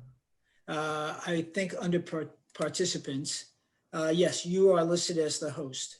So if you see, so Grace Morgan is here. So Okay. People if you, actually- see, I- so allow- if- allow- yeah. if How you go about down Sophie? on, there's Grace. And there's also Sophie Joran raising her hand. Yep, okay, so, yep, she's admitted. Assuming Sophie, you are, well, let's call the application and then who's ever speaking on behalf of the applicant can step forward. So this is for A.M. Grace at 67 Layton Avenue to construct a pool cabana. And did you say, Alice, you have the affidavits? Correct. Okay, great. So who's ever speaking on behalf of that application, please come on down. Hi, my name is Grace Morgan. Hi, Grace. I'm the owner of the property, and I think Okay. you have drawings and photographs as submitted. We do. We Right. do. I like to think it's a pretty straightforward application for a size of pool house that conforms to all the lot requirements and square footage requirements. All the materials will be replicated from the main house. And so the siding is, so just give us just briefly, Right. just for the record, is our record as well, this the materials being used on the siding and on the roof and what colors they are. Yeah, the siding is shingles, just like the front house. The roof is an asphalt tile roof. Okay. All right. It is, as you say, it's pretty straightforward. Board members, do you have any questions, comments? Nothing for me. No, looks good. No? Okay. Any public comments? Sophie, I don't know if you're on, if you're on because you want to speak to this application or a different one? No, I'm actually Grace's daughter. I was just Okay. aspect. Well, for us, since we only see your screen name, you're a little bit incognito, but yes, this is very straightforward. So any public comments other than Grace and Sophie who have less than an arm's length relationship? No? Okay. So I move that we accept the application of AM Grace Morgan at 67 Layton Avenue to construct a pool cabana. Do I have a second on that? Second. Okay, second from Mark. All in favor? Aye. Aye. Aye, so that's unanimous. Thank you, Grace and Sophie. I appreciate your patience and good luck. Thank you. Thank you. Thank you. So that's approved, okay. The next application is that of Matthew and Susan Hamlin at 144 Powell Avenue to construct a detached garage. And Alice, do we have the affidavits for that as well? Yes, and they are in order. Great, thank you. So who's ever representing that applicant, please identify yourself and Kat will. Brought him in. I All brought him in. right. Oh, okay. Okay, there you are. Look at you, right in the middle of Columbus Circle. Oh, no, Madison Square Garden, I think. Yeah. Okay. My Okay. work background. Okay, that's okay. All right. And we can see that you're Susan. So Susan, the floor is yours. Yep. Similar to the applicant before me, I think this is pretty straightforward. We're looking to demolish the garage that's currently there and build a new garage. And I think I included the photos and materials with my application. Right. Has everybody had a chance to look at the pictures? Do they need Susan to go into any more detail? Susan, just tell us, just again for the record, for this record and anybody else who might be in the public, the materials that you are using.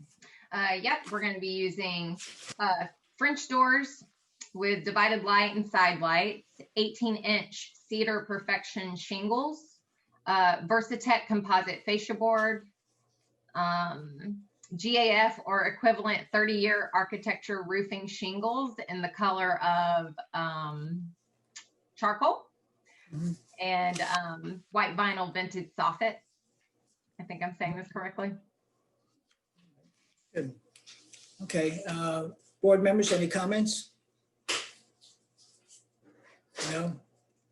Okay, public, any public comments? Well, actually, Sorry. Yes. in looking at the proposed design, there was a thought, Peter, I thought that you thought Yes. the barge board on the rear elevation. Yes, could you just like have like the side elevation and the front elevation, if you could just add a barge board, you know, a rake board to complete the gable on the rear elevation. Do you know what I mean? Sarah, do you want, I'll tell you what, not Sarah, but Susan, can you share your screen with us so we can make sure we're speaking about the same thing? Sure. Stand by. Let me pull up the plan. Maybe just for clarity, can you see that? Just a piece of trim there. On the Just a rear, piece of trim. Yeah, on the that's rear all. elevation. Yeah, just to even out that gable. That's all. Got it. Sure. Thank you. Thank you, Sarah. Okay. Wait a second here, guys. So for my benefit, because I'm going to be signing this. Susan, can you just share your screen and let's make sure we're talking about the same thing? Sure. Apologies, I wasn't prepared to share my screen. Give me a second. Okay. You see where it is at the bottom, that little green thing? Yes.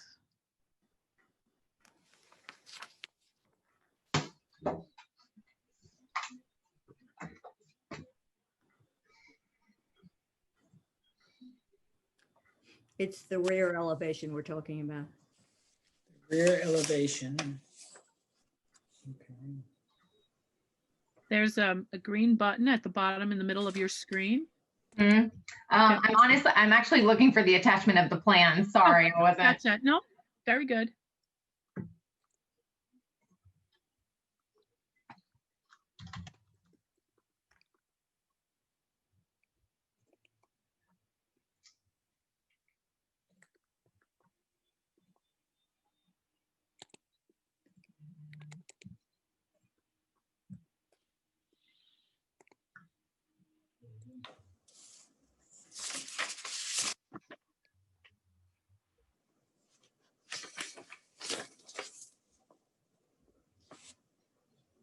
Okay.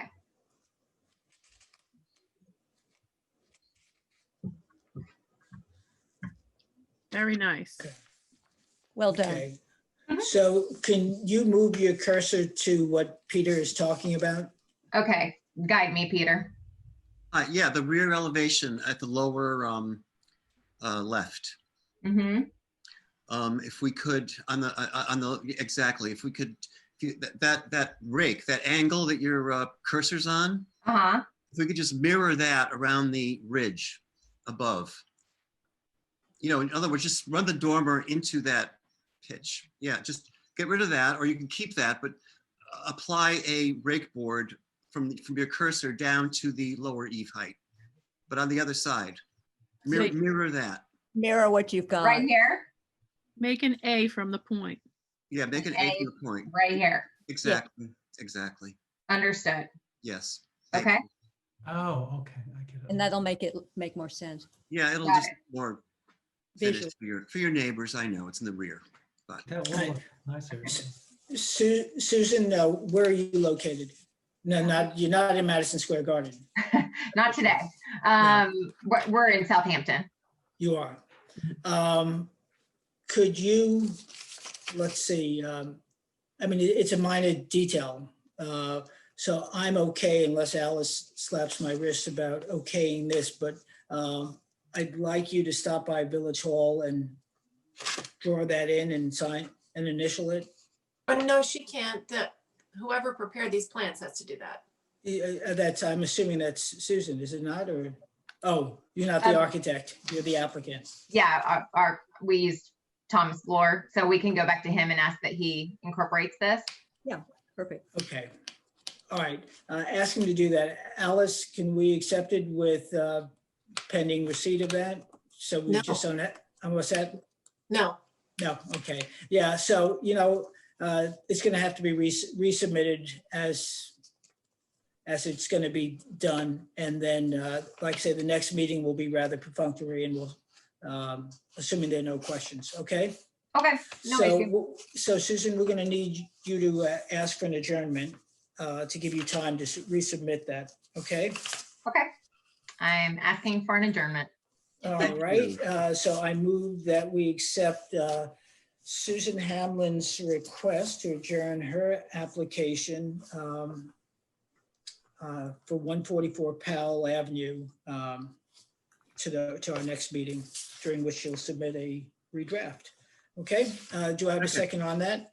Second? Okay, all in favor, aye? Aye. Okay, great, all right. Thank you, Susan. Thank you. Thanks so much. Appreciate it. Have fun at the game, who's ever playing tonight. Go Knicks. Okay. All right, adjourned to next meeting to resubmit. Thank you, Alice. Okay. Okay, the next application is that of Carol Paisley, I guess, or Pasley, Mijas and John Mijas at 59 Breeze Lane to construct a two-story single-family dwelling with attached garage, accessory pool house, alterations to existing detached garage. So and Alice, we're good on the affidavits for that as well? Correct. Great, thank you so much. All right, there's Carol. Thank you. Carol, can you identify yourself so that Jackie can write it down in the minutes? And I see Christopher started. So who's ever speaking on behalf of the applicant, please announce yourself so that Jackie can record it in the minutes. Good evening, Chairman, members of the board. My name is Chris Stoddard. I'm the architect on the project representing our clients, Carol and John Mijas. Also, somewhere in the digital audience is Peter Curto, the builder as well. It's a joint effort and a design and development of a new house for this project. We're before the board tonight. I guess I could give my address as well for the record. It's 144 East 44th Street, New York, 10017. So the application before you is for to demolish the existing house at 59 Breeze Lane and build a new two-story single-family residence in its place. There are a number of accessory structures on the property that exist already, and we will be maintaining those. The majority of them will not be touched with the exception of the existing two-car garage.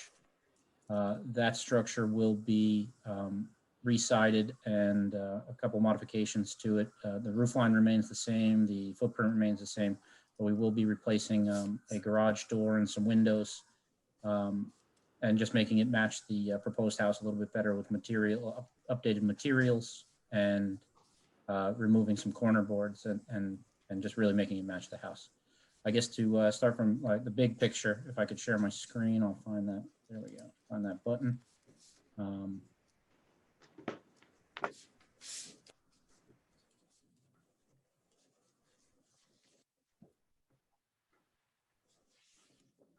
Very nice. Okay, so you can see my screen up there. I have a satellite view of the property. It is oriented with north facing up, as it would appear. And then in the bottom left corner and the bottom right corner, I have two arrows that the next two images that I will show you will be views of the property from the street. The one thing worth pointing out on this property is that it is a somewhat unique layout in that compared to the neighboring properties, it's about 3 lots that are all under common ownership as one single lot that we're developing this property on. Historically, the existing house was built, I believe, in 1946 or earlier. I think the earliest date we found on it was 1946. The existing house is this small structure, portion of which has a flat roof here in the center of the property. Breeze Lane is to your right and Fordham Road is to your left. Something else that makes the property a little bit unique is that it has a dual frontage on Breeze and Fordham Road. And the address originally was a few years back was on Fordham Road and was changed to a Breeze Lane address. Also worth pointing out that strangely, Google Earth shows Fordham Road as if it were to run through this property. It does not. What's shown here in this light gray is actually the driveway on the property that runs from between both Breeze and Fordham. The existing driveway and the existing garage has a dual frontage as well. So there's a garage entrance, a garage door, an overhead garage door on each side of the garage. And it basically creates a drive-through driveway from lot to lot, which we would be maintaining. So in terms of demolishing the new house, this is the existing house, and we would be replacing this with a new house in a similar location as prescribed by the setbacks of this property. I could go to, so I'm going to go to this image first from the bottom right and then the bottom left just to show you what the property looks like. And the existing house is a relatively unassuming house. If you saw on the street, I don't think you would even believe that it is a 2-story. It does have a second story, but both stories are very short ceiling heights. So we would be demolishing that. On the left here is the existing garage that we resided and just made to match the proposed house. The curb cuts on both Breeze and Fordham will remain. As mentioned, this is the view from Fordham. There is an existing wood gate on Fordham, and then again, this is the driveway that cuts through and goes into this existing two-car garage. As part of our proposal, we will be making this really a one-car garage and then dedicating the other bay on the left to like a bicycle storage area. So that structure will appear a little bit less secondary. It'll be a less it'll just be more quaint, I guess, is what I'm looking to say. The other thing that I wanted to show you these two images for is that the entire property is screened by a thick and tall privet around the entire property. And I'll go to the proposed site plan prepared by Squires and Holden. And I can talk a little bit about the setbacks, and I guess it's important to note that the entire project with respect to setbacks, height, floor area, lot coverage is entirely as of right and complies with all of the village zoning requirements, including the parking requirements as well. Okay. The proposed house will also have a two-car attached garage that will be accessed from Fordham Road in this area here. To talk about, I could go into details about the zoning and what the number. No, we don't need to worry about zoning. Okay.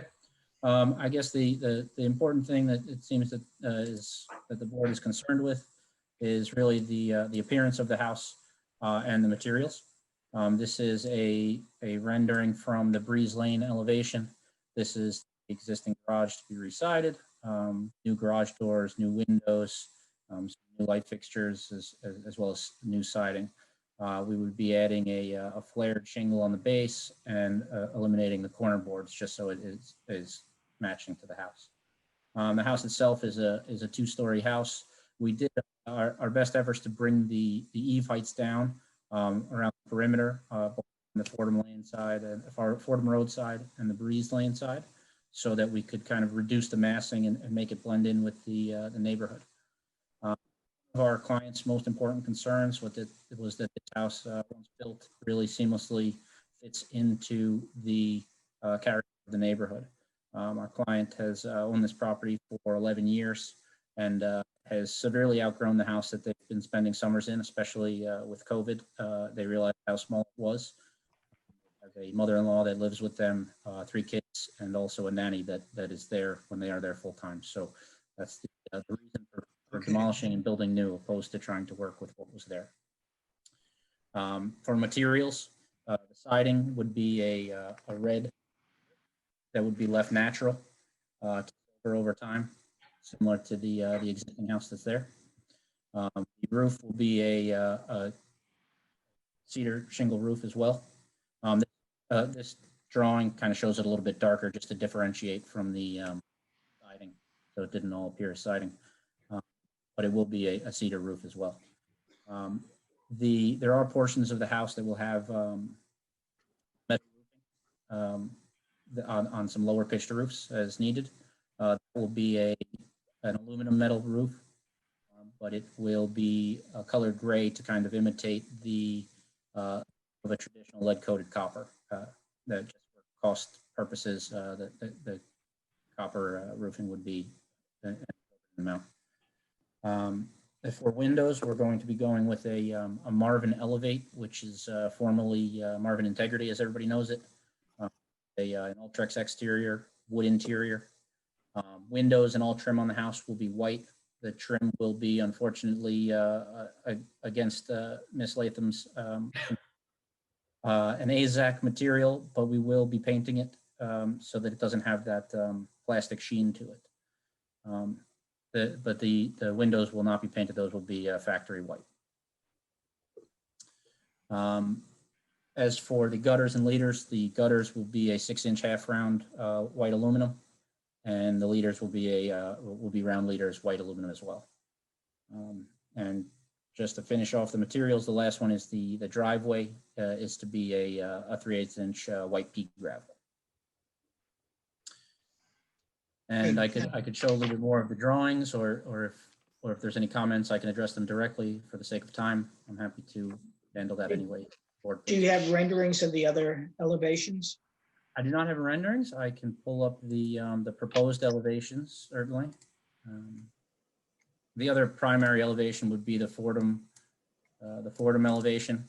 I say it's a frontage. Fordham is a very tight, narrow street. It's almost driveway-esque for anybody that's driven down it and knows it well.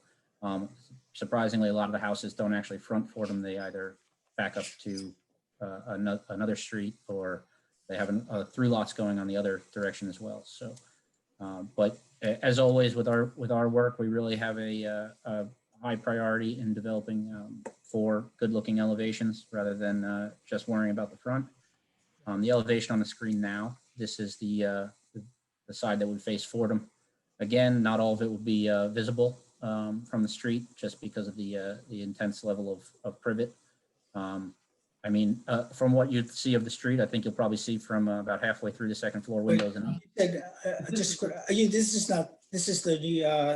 This would be the north. Sorry, I well, apologize. the north or south. This is the Fordham elevation. That's the I Fordham apologize. That's for right.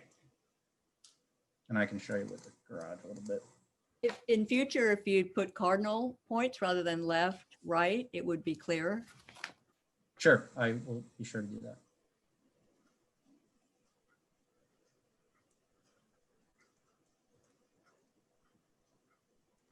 Okay. So, and then the one above it on that page is the This north is elevation. correct. This The is north the- elevation facing the, show you on the satellite here is this elevation here facing Yep. the pool. And then the Okay. last one is the garage side. And I'll pull that one up as well if there are no questions on any of those elevations. Yep. Okay. Okay. So unless Carol, who I see is also on the screen, has any comments, we'll turn it to the board for their comments. Carol, did you want to say anything? No, like Chris stated, we've lived in the neighborhood for over 10 years, and, we love our neighbors and our property, and we want to make sure that the charming house stays charming, and we're looking forward to hearing your comments. All right, great. All right, thank you, Carol. Board members? Well, Mark? he's, Oh, I'm sorry. yeah, The order changed on my screen, so. you've already said what you think that I'll say, and I'll say it because you're going to the trouble to have a nice cedar shake roof and cedar shingle, and then you have AZEK trim, and it really doesn't make a whole lot of sense to me to introduce a plastic material when you're taking such care to use other fine materials. So I'll just say it. I agree. Okay. John? Few things. On the front elevation, the windows to the right, the appear like big picture windows. It would be so much nicer from my perspective to see like 4 banked windows as opposed to that one big window in the middle. I don't know, it just seems more consistent with the rest of the design. That's just my 2 cents. And the windows over the front door in the second floor. There's been an issue with other properties about light pollution with such big windows in such a sizable home. So that's something I would, have potential issue with. And on the back of the house, the balcony, I just want to make sure that it's not overlooking the neighbors to the west or to the northwest, considering where the lot, how it's situated. And if necessary, you might want to consider louvers in addition to the half wall to protect the privacy of neighbors. Would you like me to address now or run through the comments? Let's run through the comments and then we'll you can get back. Peter? Yeah, overall, I think it's a very handsome design. I agree with John about the large window, to the north of the front door. And perhaps the center window of the second floor could be less glassy, maybe smaller side lights or a narrower center section. I don't know. I don't like the curved window, the eyebrow. I think that, I don't think you need it. I think it's sort of stronger without it. Exactly. And my last comment is, I think the elevation, very much like the asymmetry of it. I would eliminate that 6-inch projection on the south end of the south, gable. And just let it be that big gable. Yeah, and I think it's wonderful that it's not the same as the other one, and that the eave lines are different. Mhm. I like that. Mhm. I just think I think it's just one more element you don't need. Busyness. Other than that, it's very handsome. I would concur with the use of your eyebrow window. I think that, oh, it's so 80s. No, I mean, it's something that you've got a very crisp design, and it's not something that looks like the rest of your design. Thank you. Mark? My comments echo what you've heard. I think it's a lovely house. I think it's sits well in the lot. My two concerns were the eyebrow window, and I think that awkward window to the right of the front door. It just seems like the width of the center pane is out of balance to the other two, especially when I compare it to the balance of the other windows in the front of the house. Other than that, it's a very well done, nice house. All right. So, Chris, you can respond to the board's comments. Okay, I guess while I have the front rendering up, I could address a number of those. I think the comment regarding the windows on the right is certainly something that we could accommodate if the board members feel strongly about it. I know our client was looking to get as much of an unimpeded view from, this is the living room, just to be able to see out towards the pool area while the children are using the pool. That was one of the concerns as well. We did go through the effort of trying to make all the grills align and be a consistent grill width. But if the board feels strongly, I think we could do a bank of 4 similar windows, 4 similar double hungs. Mm-hmm. Okay. So we could make that modification to appease the board. With respect to the upper gable here, this was just something to avoid to kind of shorten the elevation. No, I like that. I'm sorry, I like that. It's that inset gable. Here. Yeah, that one. Yeah, that's the one yeah, that's only that sticks out like 6 inches, right? It's minimal, but it also gives us the framework to have the plan work a little bit better. This is a bathroom, and I think it sets the symmetry of this portion here first before this is a secondary element with the single window stacked in it. We did do an option that had that as all one plane, and I feel it just didn't have the same. It looked too tall, and it just didn't have any symmetry in it. And I think that kind of is where we lost a little bit of the appeal of it. Okay. The next comment I think was about this window being a little bit too large. I think there's 2 ways that we could reduce, and I just want to mention why it was the size that it was. One of our big concerns is this is a double height foyer here. One of the big concerns is when you have a front door at matching the other doors at 8 feet, rather than have like some big, I would call it an ugly like 15-foot front door. We want to have as much glass on this wall as possible without too much of a wall space between that can be a little bit funky from the interior. So that's why these are a little bit longer than the traditional windows on the rest of the second floor. Yeah, I understand that, but that's the interior is not really our concern as much as the exterior presence. And you could reduce the width. I think it's the width. If the width is the concern more so than the height, I think the way we can do that is to match the proportions of the front door and side lights. Yeah. Where we could do a similar grid pattern as if we were to just pick that up and put it up there. So basically, I guess these 2 outermost columns of panes could be eliminated. That would be better. Yeah, I agree. I I do appreciate all the comments, and I think they are all good comments. One of the things that our client loved about this design was the eyebrow window, and I think we the design team and our clients would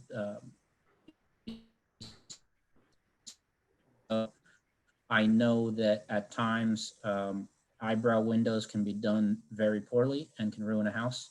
I think getting the right window and having the right arch to it. I've done this on a number of other projects, and I think that given the opportunity that we can really show you it can be done right. I would rather not remove that if possible. Okay, so let me, well, first let me ask, are there any public comments? Okay, so let me summarize. And Christopher, I appreciate, and Carol, on your behalf as well, your flexibility and listening to the board. So I hear you willing to come back with plans that address the right-facing windows and yeah, breaking them down into a bank of 4 or whatever seems to work. Reducing the volume of glass above the door.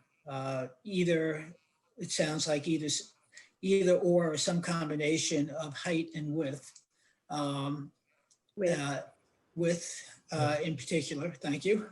And then keeping the left-facing gable as is. And then the issue of the eyebrow windows. Christopher, you've heard 3 board members raise objections to it. I might suggest this board members, if Peter makes those changes to see what it looks like at that point, knowing Christopher that those board members still very well may object to the eyebrow window. And in all of this, they are complimenting your design. So board members, unless you feel otherwise, if Christopher and Carol are set on the eyebrow window, let's see what it looks like with the design changes that Christopher is going to make on his next submission. Does that sound reasonable? That sounds fine to me. The only other question I had was the balcony on the back. Oh, sorry, I didn't address that. Thank you, John. I can address that now. I know anytime we show a balcony on any project that there's always a concern of privacy.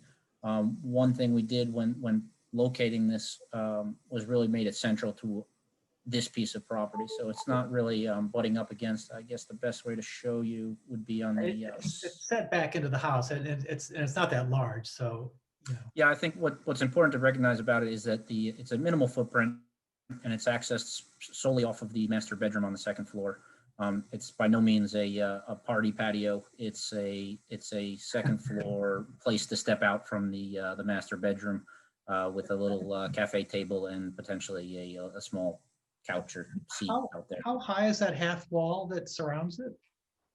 So on the sides, it will be taller than on the Fordham side. Mm-hmm. On the Fordham side, it drops down, and the railing, it picks up as a railing on that elevation, but it will be 3 feet, at least 3 feet to receive the 3-foot railing.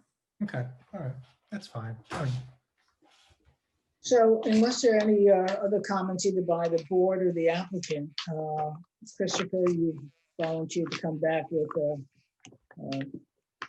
new drawings, taking into account what the board members have said. So we would, if that understanding is correct, then I'll move that we accept your request for an adjournment to our next meeting.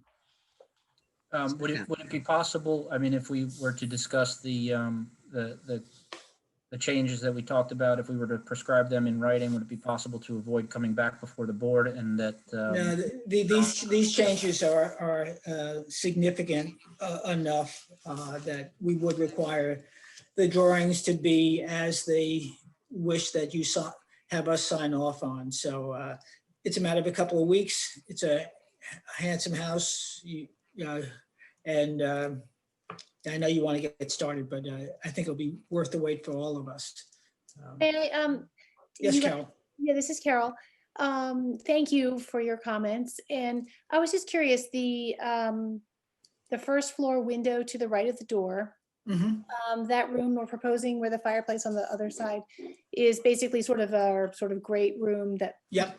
that looks into the boat, the property, the openness of the Mhm. property. Yeah. And given that we have the privet along the Breeze Lane side there in the front, the existing privet, it's really not seen from the street as much, so we really wanted kind of the feeling that you were in that room and really enjoying the L shape of the property from that. Mhm.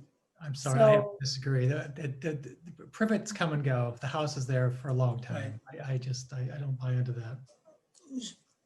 So let's do this. Let's let Christopher, Carol, we hear what you're saying. Let's let Christopher come back with the bank of windows. And I think at that point, if there's a feeling the other way, I mean, it's a design change, and who knows, maybe, I don't think we're talking about reducing the actual window and transparency other than by adding in a divider in there, essentially. So. Oh, okay, that's fine. I don't think the proposal is to make it, to narrow the window. Make it more consistent. It's the Divider. it's the 6-14-6 side lights that just make it look awkward. So if we just break that pattern, Right. it'll look a little more. Yeah, I mean, you've done it on the left facing side, on the south side. I'm asking that the opening be made narrower. Understood. It should be, we can show it as a bank of 4 windows that will Right. maintain the same Yeah. width. You will just end up with one more Moncton.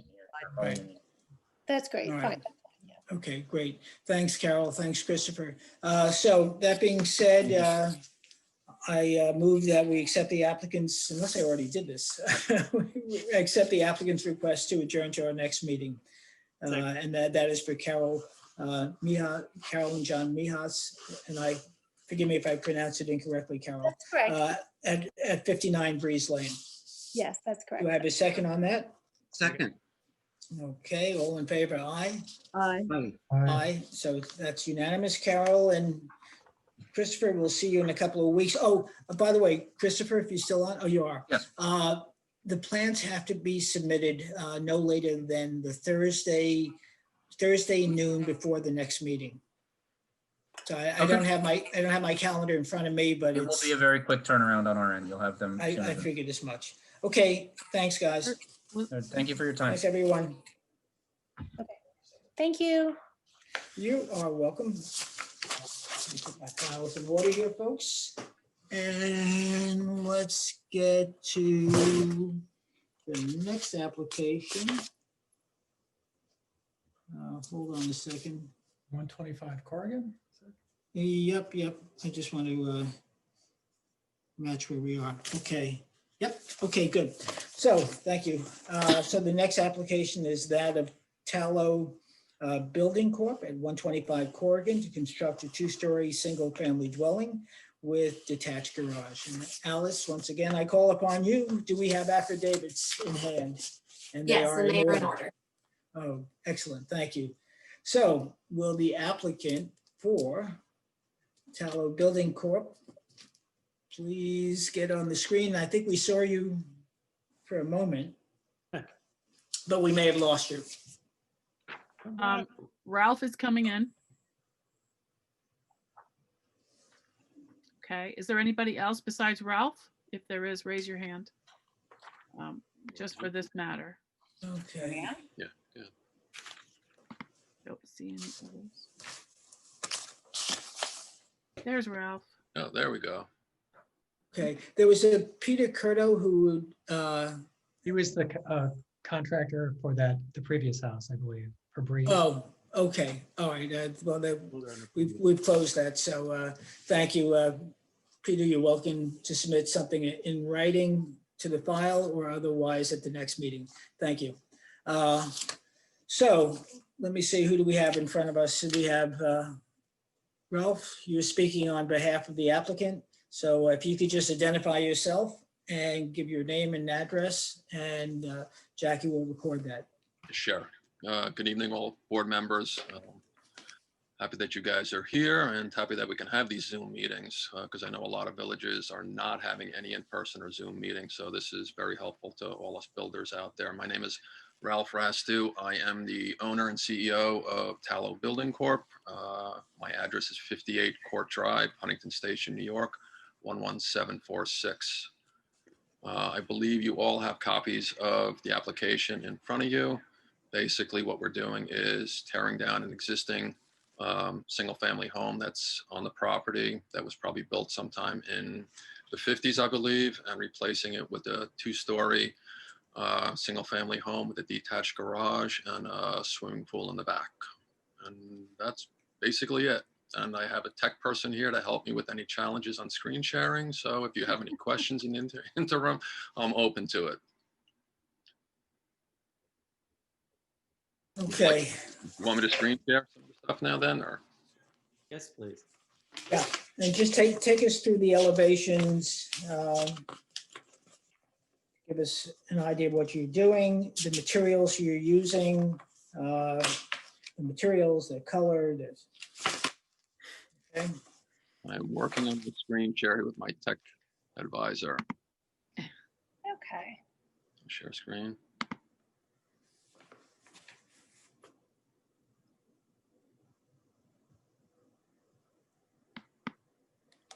Well, I've looked at the plans. I think the overall design of the house is very nice. My only objection are the black windows and the black roof and the black columns. Yeah, I have an objection with the color and of course the AZAC trim above all painted black. Otherwise, I think the design is good. It's just the color. Share screen looks good. Oh, there we go. Same here. Oh, and the chimney. Can you just do brick chimney, a regular brick chimney instead of stone? Yeah. But yeah, I agree that the black windows, the black roof, and the black trim is that would just there's no way I can approve that. And the stone chimney as well. In addition to the balcony that overlooks the neighbor's yard on the side. It actually doesn't overlook the neighbor's yard. There's actually probably 25-foot trees on that south side. And I just planted 14 to 16-foot trees in the back, which actually overlooks a tennis court. It's not even a neighbor's property. Right. And for my part, it's interesting what we all pick up on, Ralph. So my issue was with the metal roof. And in that neighborhood, and granted their house, it's changing and the smaller scale houses are being changed. But I feel that this roof, given the expanse of it too, is a statement that's disharmonious to the more traditional shingled roofs. And what's the roof itself? Is that cedar shingle or asphalt? It's a cedar shake roof. Yeah, carrying that through to the front, I think would soften up the look of the house. Well, also anything but shiny plastic black. I mean, shiny black. Well, it would be a matte black. It's the rendering itself. I mean, we would call it out as a matte black, and I believe it is on the actual construction drawings. Yeah, it's not in keeping with anything in the villages of Southampton. Well, there is actually one just to the north that's on at the end of Corrigan Street. There is the almost exact same color scheme, and that was the mistakes of the past are not our intent to repeat into the future. Yeah. No, there are a smattering of different designs, and like John says, whether mistake or just a different view of things. But I think you're picking up from the board several concerns here. So we've got that which I just spoke about, the metal roof. We've got the color of the trim, the stone. I think was it you, Sarah, who said the chimney? Peter too. Peter too. And that is an issue of the type of stone that's being used. Well, I just think brick is a more usual. As you know, stone was not around. It's not around the East End. there's no precedent for it. Yeah. You're right. My only question is in the sliding doors in the west elevation and the single door in the south elevation, they're all single pane glass doors. There's such beautiful fenestration in the rest of the house. Is there a way to add some fenestration interest to those doors so they just don't look like big panes of glass in comparison to the The rear elevation. Okay. I mean, there's always ways to, add, I mean, they're all SDLs, with spacer bars in there. The idea is obviously there's no view from the back there to any of the neighbors, and to get as much light and view to the pool in the backyard. That's everyone's preference. That one. Yeah, so I think we've got some concerns here, and it's, Ralph, you can respond to each of them. And I also noticed that the garage is also a metal roof. So. No, the garage is not metal. Oh, it's not? No, What is it? it's a cedar roof. It is? On the screen, Jeff. It's just standing seam metal on our plan, Yeah. matte black. Okay, that's a mistake, because on the rendering, it doesn't show it as a standing seam. Oh, yeah, you're right. So, all right, so Ralph, if you can address the concerns and, it's apparent that the house as currently presented will not get the 3 votes required. So that, it's up to you to decide as to how you want to address those issues. Well, let's address them one by one. I mean. Okay, that's a stone good start. fireplace. Well, let's go from the rear elevation since it's on the screen right now. And the Okay. stone fireplace it's commensurate with the house itself in a farm style home. Obviously, if the board feels that it's, brick is more in keeping with the east end, I don't have a problem with that at all. I Okay. can put Lorraine white or something along those lines. All right, thank you. I just Lorraine white I got. So the second thing, I know in the past, the board has had concerns about standing seam roofs as well. They are becoming more popular, let's say. There is a considerable amount of them, I think, within the village. I don't have a problem if it's that big of a concern of the board to turn around and make it a cedar roof. Okay, thank you. The other issue, the black trim, is again the style aesthetics for the house. It's not unusual in my experience, 45 years of building, to have black windows in older homes or villages. I've done them numerous times in different villages across the island. It seems to be a big concern of the board. I'd like to keep it. If there's a strong objection to it, I'm open to it. Might there be an earth tone that is perhaps less dramatic, but also delivers the same artistic result? And board members, chime in. That's just me throwing out a suggestion. I have to see samples to approve, but Yeah. I would not approve this as is. No way. Right. So, so obviously we would have to see it. So, Ralph, if other board members are of the same opinion, if it was a sample was provided that was somewhat toned down. Would you like to see renderings of it prior to, or a sample prior, Well, we need to see both. Unfortunately, Ralph, and this isn't your issue, but renderings don't necessarily reveal the true colors. So, and in fact, the applications do require submission of actual materials, but generally we don't ask people to come in hauling stone and masonry and shingles and stuff. But but occasionally we do, and in this case, it would be appropriate.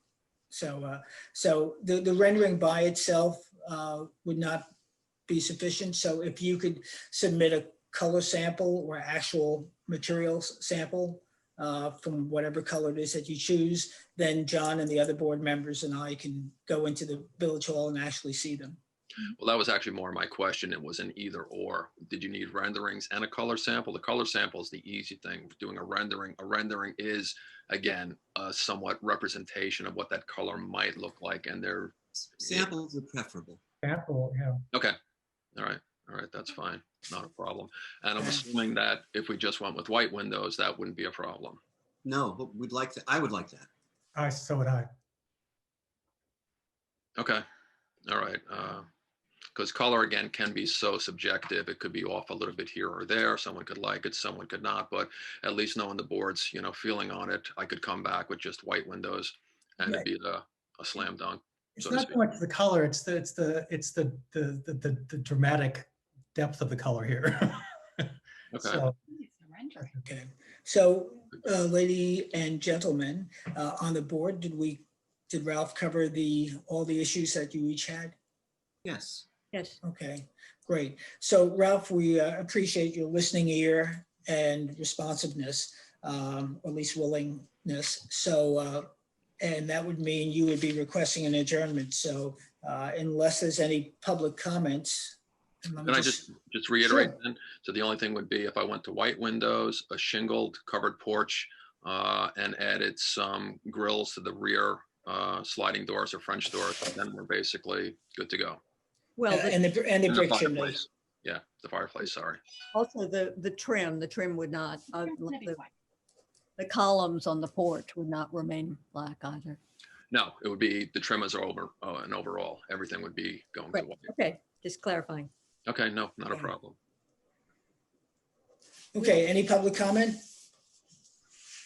Okay, if there is no public comment, then I move that we accept the applicant's request to adjourn to our next meeting, that of Tallow Building Corp., 125 Corrigan Street, to construct a two-story single-family dwelling with detached garage. And Ralph, you may have heard that resubmissions are due no later than the Thursday before the next board meeting. Okay. By Thursday by noon. So, all right, thank you, Ralph. I appreciate your patience and open ear. Thanks. Great, thank you. Okay. So, hold on a second. Just make a note, folks.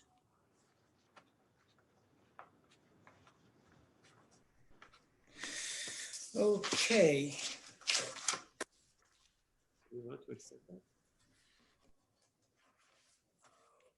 Okay, so the next application to be heard is that of Eliza Fedlin at 60 Cameron Street for a two-story addition and alterations to an existing dwelling. So whoever is, oh, and again, Alice, we are set on affidavits? That's correct. Thank you. So, Eliza, and I'm assuming Yes. did I pronounce that correct? Yeah. Okay, great. So the floor is yours. So just identify yourself and your actually, address. The architect will present for me. It's hold on, should be here. Okay. Lori for James McDowell. Okay, so Lori, I see you popping up on the screen as soon as you're admitted, and unmute yourself. Just identify yourself so Jackie can take down your name and address. Okay. Hi, it's Lori Fontana representing 62 Cameron from McDonough and Conroy Architects, 3760 Expressway Drive South, Suite 200, Islandia, New York. Gotcha. Okay, so the floor is yours. Okay, I'm going to go ahead and share my screen.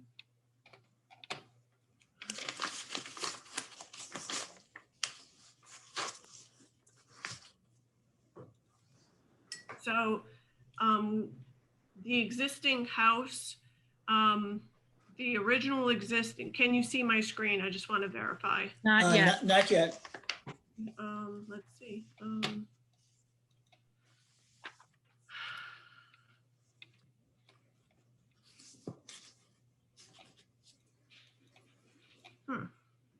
There's the little green button at the bottom for share screen. Yeah, I can't even get, let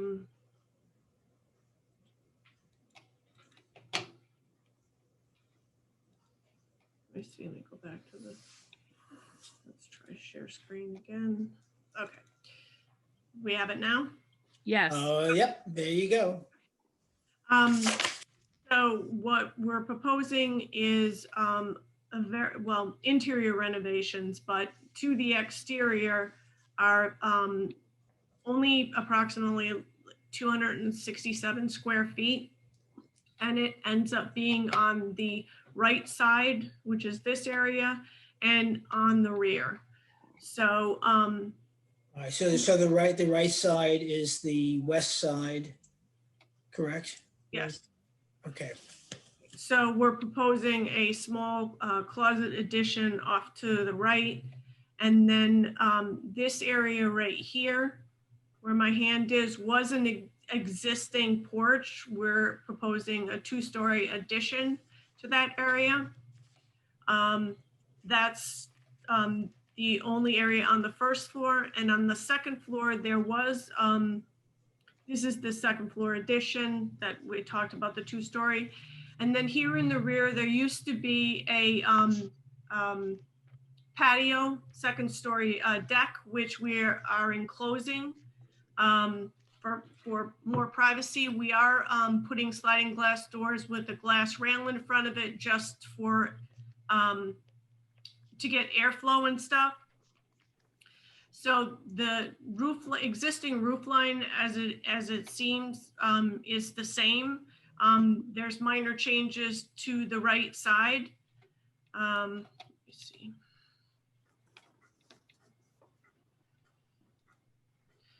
So the front elevation, we are planning on changing windows, but the front elevation will be replacing kind of exactly what's there, but with more of an elevate, more energy efficient. So we have hatched the addition so you don't doubt, you can see exactly what we have. Right. So just because Lori, so the front where your cursor is now, that's staying exactly the same. There's no Yep. change other than Replacing the windows and Okay. adjusting this door location slightly because we put a staircase here on the inside, so we moved it over slightly. That's it. Then if we go around to the right side where all the changes are happening, this is the stairwell. This is the closet that I was discussing earlier. These are windows up on the 2nd floor, and this is the existing porch that was there that's now being enclosed as living space. Okay. So, and if we go around to the rear, this is the Juliet balcony that we were discussing. That's not, it's not a deck. And we have glass because the is for light. And then the driveway side, we are just replacing out windows, and we kept the existing double hung windows on the front part of the side, but in the rear, we had gone with the casement windows. Okay. So the existing garage is staying the same. We are replacing out windows, but nothing that, actually we're putting a sliding glass door on the garage side, which is already an existing garage / pool house. Because the pool, this is why this door that's right here feeds into the pool area. Okay. So I'm lost on, so you say existing pool house. It's but a what's- garage / existing pool house. It's existing there. Used to be a two-car garage and they made one half a pool house. Right. So what's changing on that? Is anything changing? Just this sliding glass door right here on the side that feeds to the pool. You're adding an opening into the wall. I'm sorry? You're adding an opening into that wall. I believe that there was something there, but it's now a larger door. Okay, thank you. I do have, let me, There is, right now, there is a glass door where you were pointing in the pool house. We wanted to enlarge that door to make the access to the pool easier, if it's okay. So what was confusing me was you're saying existing pool house, and it's the existing structure, but it's not the existing design. I'm sorry. No, it's Well, same. the design is staying the same, except for we're making this door larger. So it's not the Period. existing, so technically it's not the existing design. Exactly. Okay. Yeah. So then if I may, I want to go to, so these are the existing views from your north, east, south, and west. This is the house directly across the street. These are the existing elevations, and you can see where that second story deck was that's now just being enclosed in that area. And this area that was a patio is now going to be the 2-story element going up. You can see it better right here.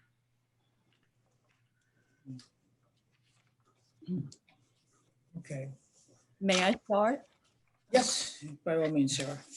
This building appears on the 211 historic list, and also in our existing design guidelines. It points out that that classic 4 squares on Cameron are important, and the 4 square buildings on Cameron are just that, 4 square, and so the idea of adding a curved roof closet appendage abrogates the idea of a 4 square, and the 2-story windowed corner would also be contrary to the style.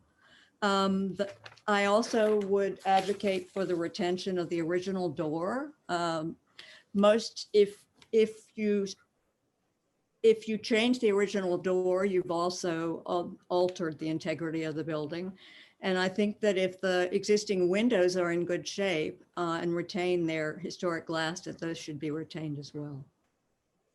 I'm hoping that somebody else will address privacy issues, given the amount of, and light pollution issues, given the amount of glass, because those lots that back onto Walnut Street are very shallow. And I think the overall light pollution on Walnut Street will be quite amazing. Mark? I'll address, I think the light wall is out of character for the neighborhood and for the building, and probably for the neighbors from the light pollution standpoint. And to the right of it, and I'm looking at the right side elevation, the 3 massive windows seem completely out of character to the design and to the neighborhood as well. So I think I share Sarah's concern with moving the front door as well. But to me, the issue I have is that right side elevation, that huge bank of windows on the left-hand side is just completely out of character, and I think is probably problematic for the neighborhood. Okay. John? I also agree regarding the front door. I think it really kind of destroys the original design of the house, and the right elevation. There is nothing there that comes close to resembling what the original house constituted, or anything else in the neighborhood. Those double stacked windows on the front corner are monumental in scale, especially for the size of the house and the size of the lot, for that matter. We have had issues with such windows on houses much larger than this on much larger properties. So I think that is just, that's unacceptable to me, as well as the huge picture windows on the new addition and the big picture windows on the second floor backside of the house that you're enclosing into living space. There's just going to be much too light pollution from both the neighbor standpoint and privacy standpoint. And it just from a design standpoint, it makes no sense to me. There's nothing left of the original structure. Peter?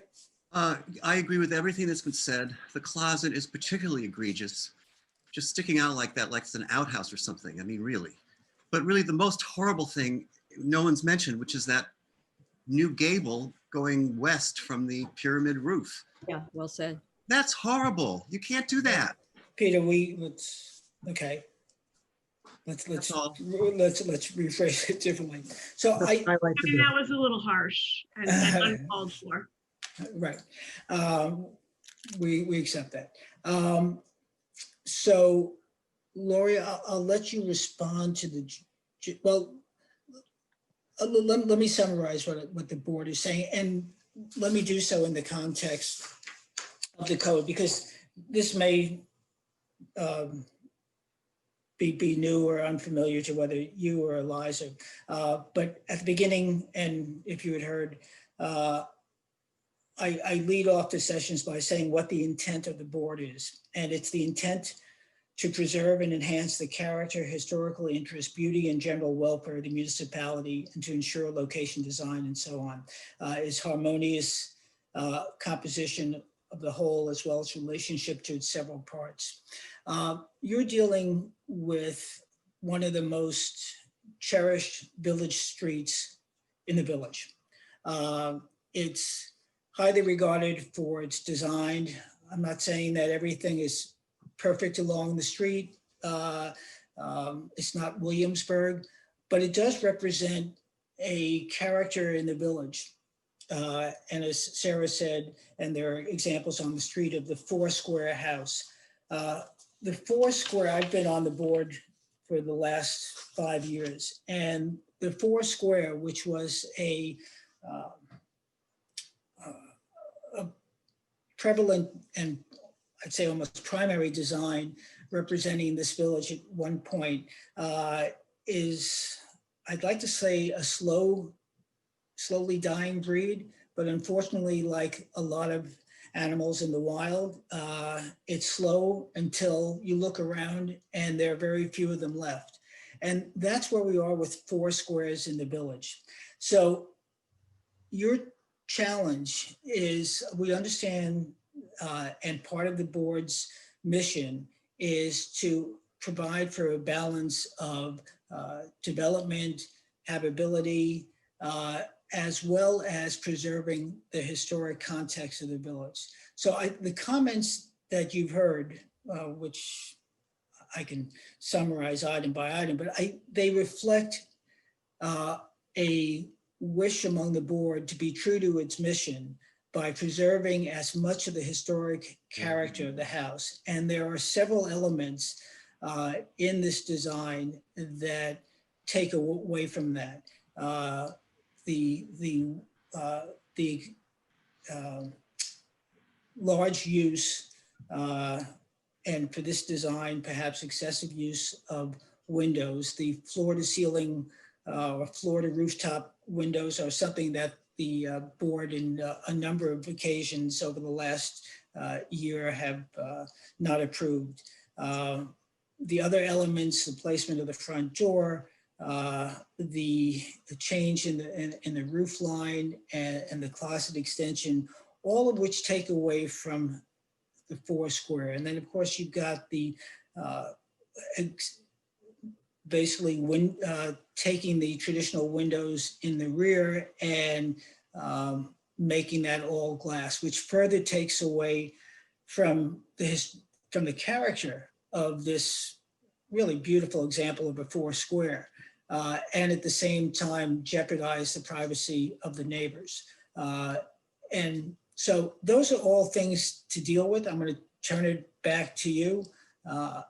understanding that you spent time on the design, and architects don't necessarily like to have their designs challenged. But apart from whatever language we may have used, there's a true concern here about retaining the historic character of this house and on this street and in this neighborhood and in this village. I understand your concerns, and I would request an adjournment to reevaluate with the client. Thank you, Lori. I think that's good. And so we look forward to you coming back. I might suggest that in fact, it's accessible online, are the guidelines that Sarah spoke about, guidelines for historic houses. And there's other materials. Sarah, you might want to suggest that Lori, are there particular things that you think Lori and Eliza would be well advised to look at? Jeff, this house isn't deemed historical. No, I understand the guidelines. We understand where this house stands. At the same time, the application, that which I read to you was from the general application. So historic interest is applicable to this house. The same exact criteria that are in section 65. No, you're right, Lori. But those guidelines are helpful. And I think, you understand that. Eliza might find it good reading, and you'll find, I think in that, as Sarah referenced, references to this very street. Sarah, did you want to comment further on that? Yeah, no, there is a guideline that was prepared by the village in like 20 years ago, and it's still valid. So they have them at the buildings department, and Eliza could pick one up and read about the attributes of the Foursquare. And then I think if you walk up and down the street and look at the other Foursquare buildings and the tenor of Cameron Street, you'll have more of an idea of what we're trying to protect. I understand. May I ask a question? Sorry, Sure. Out of pure ignorance, as I did not grow up here, everything is very new to me. So let's say if I would guide the architect into, and I'm sorry to the architect because they try to accommodate my ideas. So if I would say we keep the exterior of the house as original is, because I now understand after you all spoke, what's the meaning of keeping the house this way? Because that is the value of the house. But then can I submit plans to change? There is a logistic issue with the way it's set up inside, because there was a part there, then there is 2 staircases. There is a lot of space that is lost. Would that be less challenging and more acceptable? Well, Eliza, you raised a good question. So the charge of this board is related to the exterior of the house. We appreciate what architects are confronted with and what the residents, the inhabitants of the house are confronted with. And at the same time, we are charged only with looking at the exterior. So to the extent that you can make interior changes that impact as little as possible the historic reference and character of the house, it's all the better. So I think Lori wisely asked for an adjournment to consider those things. I appreciate your understanding of what's involved. Like I said, this is new, so I appreciate you understanding it in that context. So unless it's... I'm sorry, last one, promise. Yes, sure, go ahead. So on the right side elevation. So the part that is closer to the entrance where I asked the architect to design that whole glass with the square. That is something that I saw in a few houses on Little Plain when I go in the morning. And I saw that some of the houses that were renewed in the past few months had that same exactly design. And that's why I asked the architect to. Okay, well, I can appreciate that. Now, a few things. We look at each house in the context of its neighborhood.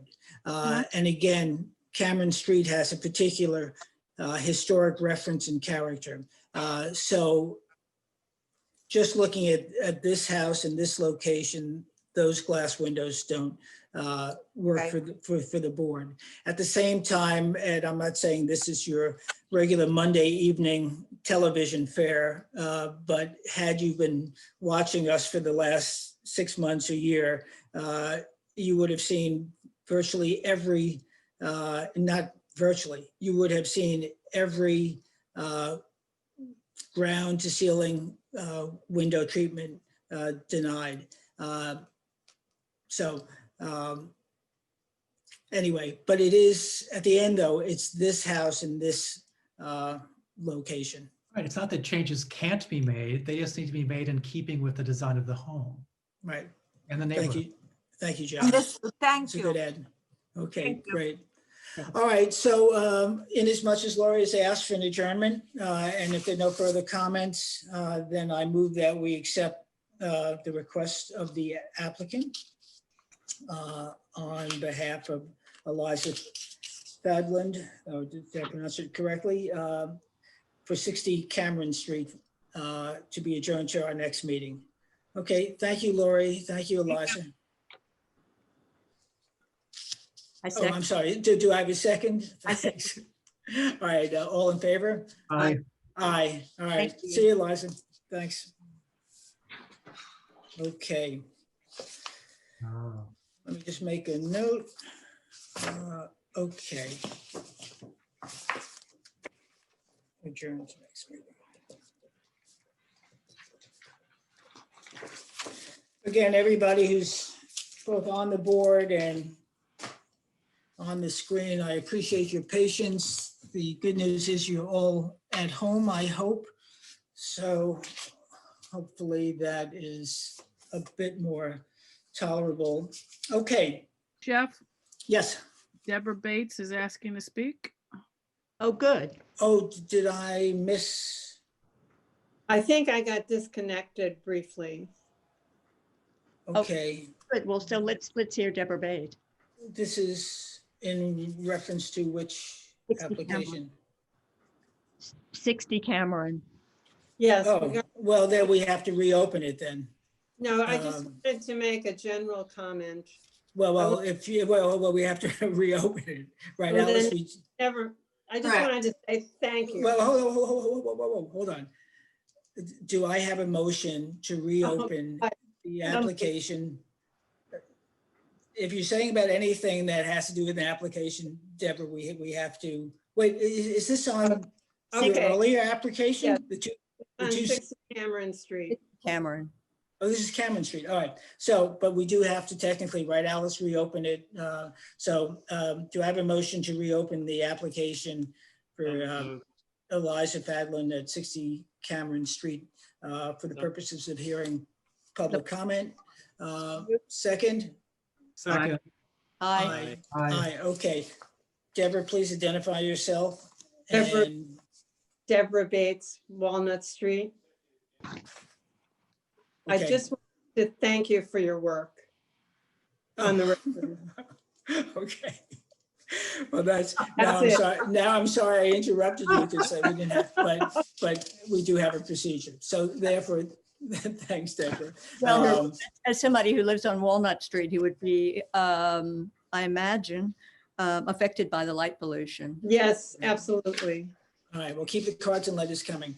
All right, with that Thank being you. said, Thank you. I move that we accept the applicant's request to adjournment, which we already did, and close, at least for the purposes of this meeting, the application of Eliza Fadlin at 60 Cameron Street. Do I have a second on that? Second.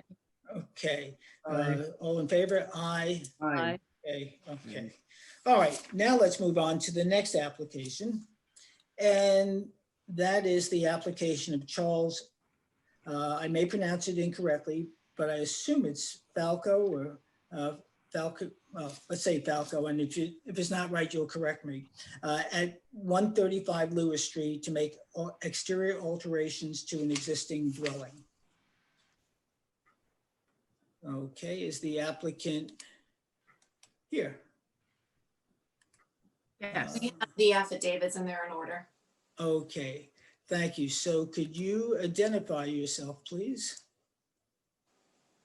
Okay. Last name is Vanderwatt. I'm sorry, is it Jack or Jake? Jake.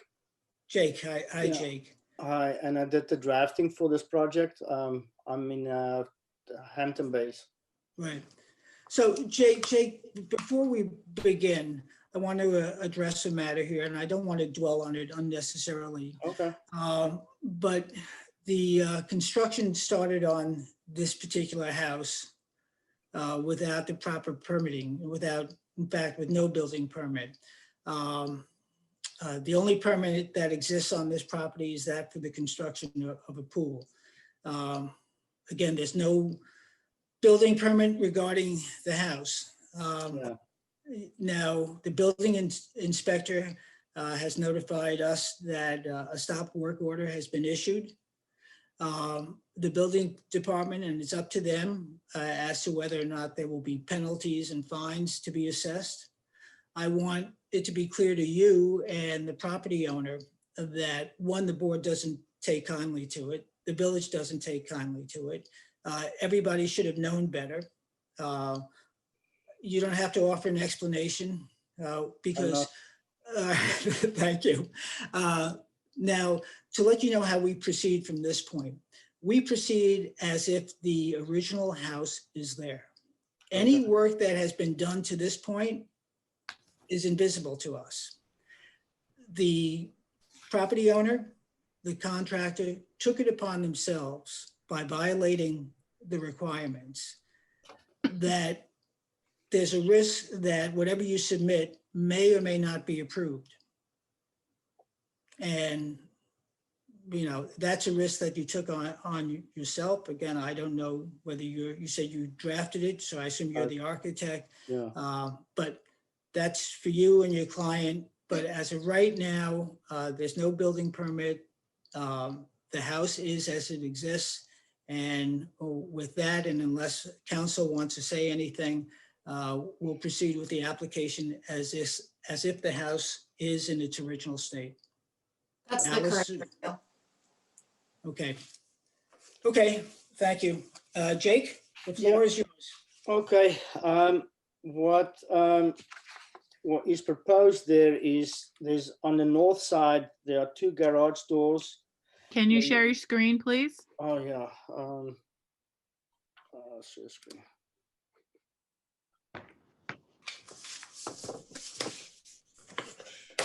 Desktop one. I don't know. Acrobat Pro unknown. I don't know.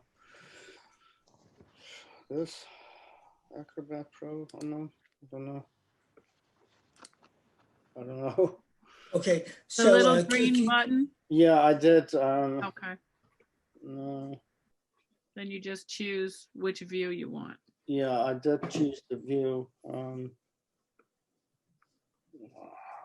Sorry, Jeff, I didn't mean to interrupt. I don't No, know. I was going to say Kat, take Can I over. help? I don't know how this works. I'm trying a desktop, whiteboard, desktop. I don't know. You choose the photo that looks like your Yeah. desktop with a picture. Yeah, That's it. It's usually very simple. yeah. If- I don't know. if- I don't know if how to- we're- I Okay, don't if know. worse comes to worse, Jake, Yeah, I don't know we're how- we're familiar with the property. Yeah, We okay. each, you did provide us with sets, which Correct, we correct. each have. So assume we're going to follow you with a Okay, hard copy. So okay. just tell us what slide you're on as you're going Okay, through that, so okay? let's go to FP01. No, Okay, sorry. right.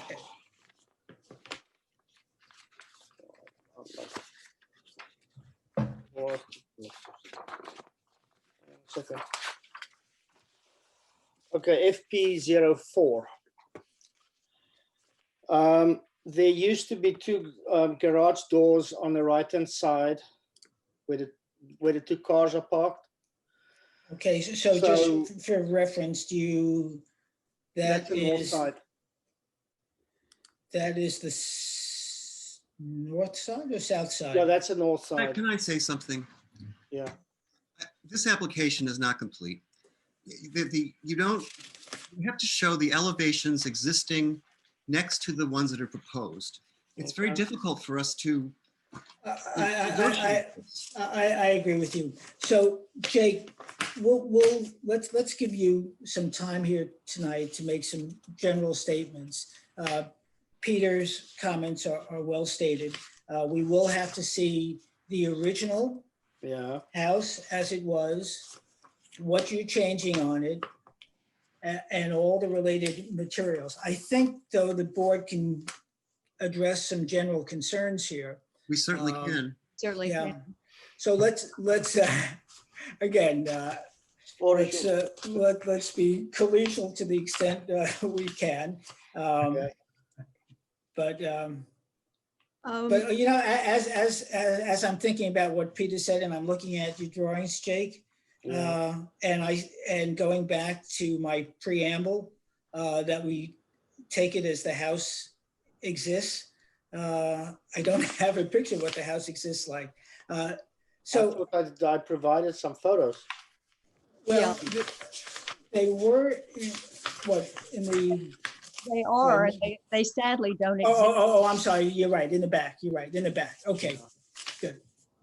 Okay, so let's work off of, at least for the purposes of tonight, what we have here. And Jake, you will have to submit drawings that show what existed previously and what's being changed. But let's give Jake 5 minutes or so here to go through, and then we'll give you some general concerns.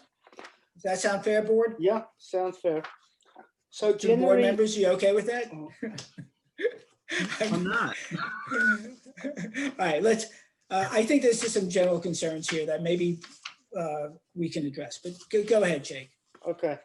So basically what's happening on the outside, the house is staying the same, except for. There he is. All right, board members, please. But let's give Jake a few minutes of uninterrupted time. Not going well. Don't worry, Jake. Okay.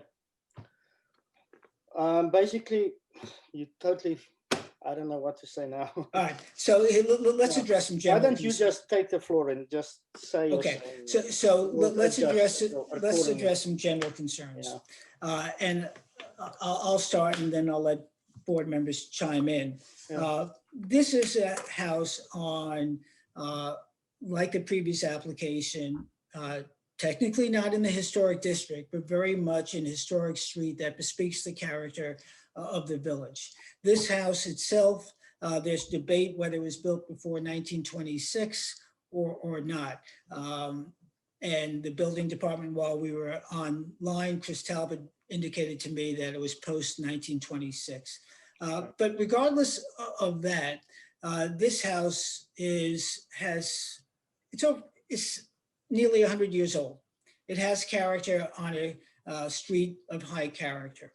The changes that you're making, particularly to the rear, in which you've changed the look of the house, the sloping roof, you've added on a deck that overlooks the neighbor's property, which is going to be problematic. The very nature of the house has changed. I'm the layman on the board who's not an architect, but the beautiful sloping design that was part of that house is now gone. And you know, the renderings show me the absence of the trim that give the house the character. And so, you know, there's some significant elements there. I'm going to let the board members chime in. I'll save, let's go just based on my screen. Mark, do you have any comments that can give Jake some direction? Yes. If you go down Lewis Street, there are 3 houses. There's this house. In the following block, there's 190. And the house behind it, which is now with the sign in front called the O'Hearns, were all Tudor-inspired houses that have a lot of charm. Now, according to the real estate listing from which the house was recently stole, it states the house was built in 1920, which means it's 100 years old. When you walk by that corner, what has always existed is a charming little cottage with very specific details, the stone around the door, the slate roof, and it has a set of charm in the village. What we've done now is strip every single charming aspect off, including taking down the chimney. And we've taken what was a charming 100-year-old house, we've stripped away every piece of existing history, and we've turned it into sort of a stucco explosion, taking away everything that mattered and gave charm to that corner and gave it a different kind of presence to the neighbors around it. So what I object to is when you say you're not changing anything on the outside, you're actually changing everything. I was talking about the windows and that kind of stuff. That kind of stuff. You just that kind of gave stuff. me anxiety. So I don't. Okay. Okay. All right. Okay. That kind of stuff is the Tudor It's board. my first time here, so I don't know. I realize this is not necessarily your fault, but the there's the stone trim around the door that's gone. There's the chimney that's been taken down. There's the Tudor work on the outside of the building that's now gone. Yeah. And it's been turned into very plain, ordinary, rather uninteresting house or once stood charm that much better represented the village in that neighborhood. That's my Okay. John? I agree with everything Mark has pointed out. I think all the character of this property has been stripped away to its bare bone essentials and covered in stucco, from the timbers to the style to the sloping roof. It is a stucco house. Let me finish. All the ornamentation. In addition to that, this is the house is fairly close to the property line on to the west, and the balcony that's being proposed looks directly, not even close. I mean, it's directly looking over the backyard of that neighboring property, and that has to be addressed before I can even begin to consider approving this property. Okay. Peter, we'll let you go and then we'll let Sarah wrap up. I agree with everything said. It's an abomination. And the loss of that chimney and the curved south-facing rake roof, well, they have to be put back as far as I'm concerned. I agree. 100%. I agree. Yeah. Okay, Sarah? Yeah, I would recommend that the chimney be restored to existing condition, and that the application as submitted be denied. I learned a word today in looking at a reference from the state of Washington, and they described something as charmicide. And that's when somebody takes on a property thinking that the neighborhood is charming and then decides to change everything about it. And I think we're witnessing charmicide. Yeah. So, Jake, it's not too hard for me to summarize. But let me put things into a little perspective. Because a house has historic elements, doesn't necessarily mean that it can't be changed. But in this case, what the board is sharing with you is their concern that wholesale changes have been made. And what's vexing is those changes have been made without any consultation on the board. And when I say consultation, it's a matter of the prescribed by code review. I don't know how this happened. I see on the drawings that either you or whoever is associated with the property is an architect from Hampton Bays. That's only 10 miles, not even 10 miles down the road. The building inspector rides his bike from there every day. So it's a bike ride. How somebody could be so unfamiliar with our code is baffling. Unless this is the very first house the builder or you or anybody else has built, to know that you can start construction without a building permit. We want to work with you, but you've left yourself in an untenable spot. So you've heard the board, you have a stop work permit. The balcony is an issue as well. So I hope you've taken it all in. It's Yeah, on I'm not gonna say a video. word. I'm just gonna refer to the client and I'll just talk to them. The client should review this video. Alice, I don't know Very if there's embarrassing. anything more than other Very than. embarrassing. No, I've never been that's, so embarrassed in my life. Jake, as I think it was Mark who said, we're not holding you responsible. And if you're Never the been so messenger, embarrassed. what's that, Mark? No, Kat was asking the public, some of the public are requested to see the pictures. Oh, Thank you. Try okay. not to interrupt. All right. So before we turn it back to Jake, who's going to be asking for an adjournment, as I can tell, let me turn this to the public. Are there any public comments? Nobody so far, Jeff. Okay. So Jake, I hear you said you're going to go back to your client. And so interpreting that as a request for an adjournment, we will do so. If there's to be any resubmissions, they have to be in before the next board meeting, which is the Thursday noon beforehand. But I have a feeling the changes you're making are going to take longer than that. But the timing of that is in your hands. So unless there are further comments from the board, I move that we accept the applicant's request for adjournment until the next meeting. And I should mention that's the application for Charles Falco at 135 Lewis Street for exterior alterations. When is the date of the next meeting?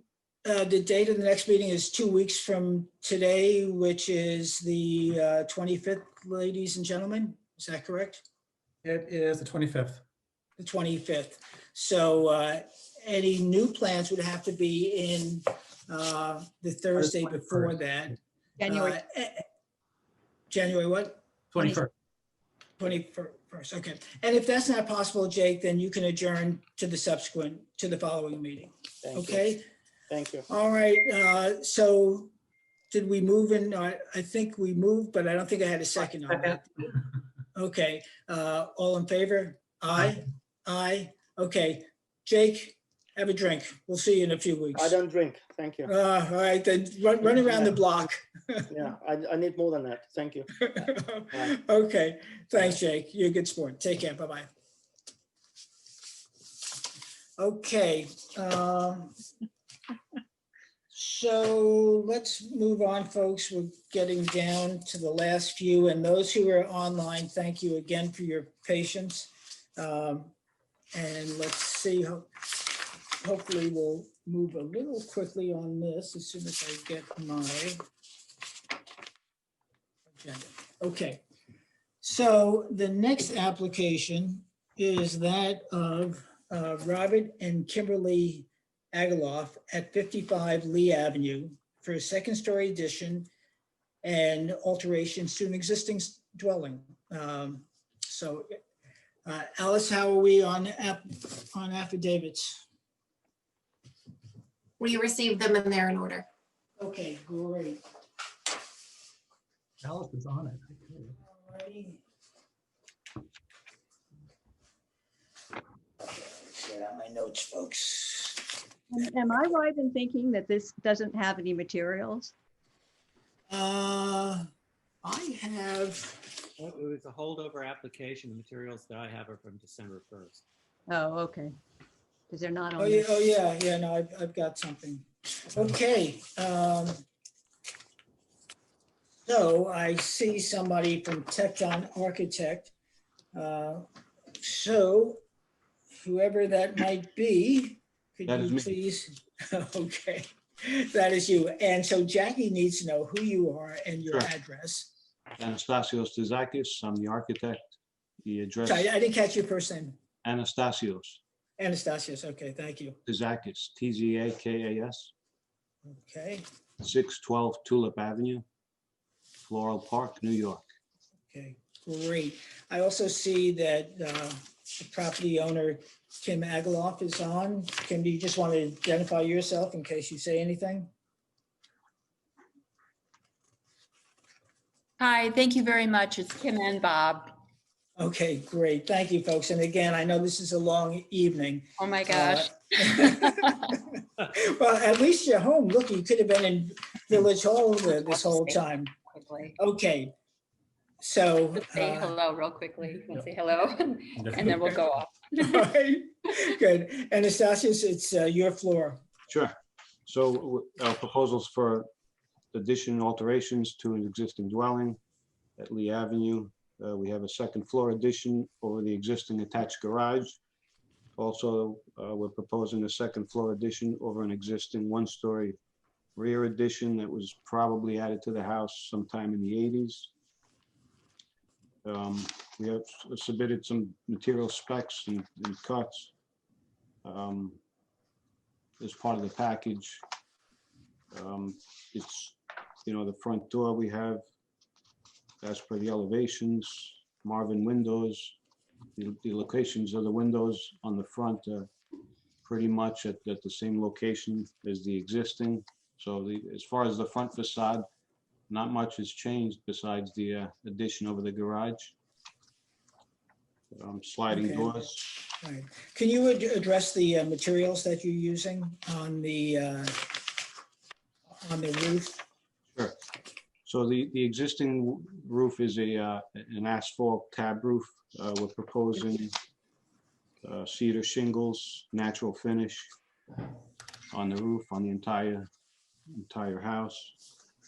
There is some standing seam in between the addition and the existing main part of the house as a transitional element.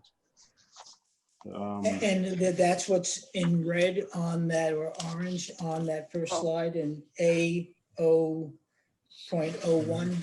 Correct, right. That's on the AXO. It's a rear, a depiction of the rear of the house.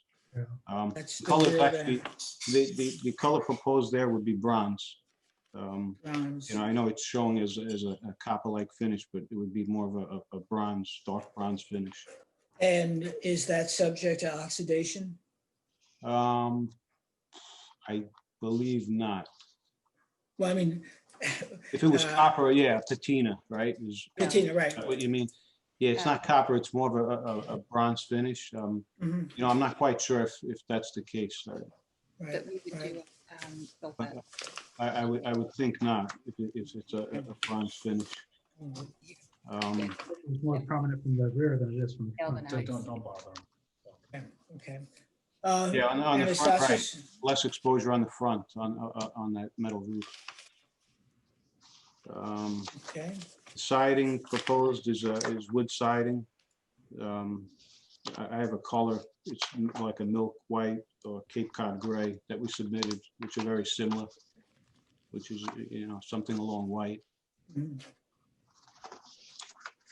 And are the windows being changed out or they're staying as is? I'm sorry, one more time? Are the windows being changed out or they're staying? Yeah, they all get replaced with a ultimate from Marvin. And what color are those windows? They would be white. Thank you. Yeah, Marvin Signature Ultimate. I think that's in the submittal. Yeah, I'm sure it is. I'm half blind at the moment. All right, board members, comments? I think it's fine. My only quibble, it's very straightforward. There's nothing much to argue about. Perhaps the gable on the garage wing should not face front. Make it more recessive, make the roof face front and not a gable. Architecture, could you please share your screen? Sure. Thank you. The green button, right? Share screen? Yes, sir. Thank you, Kat. You're welcome.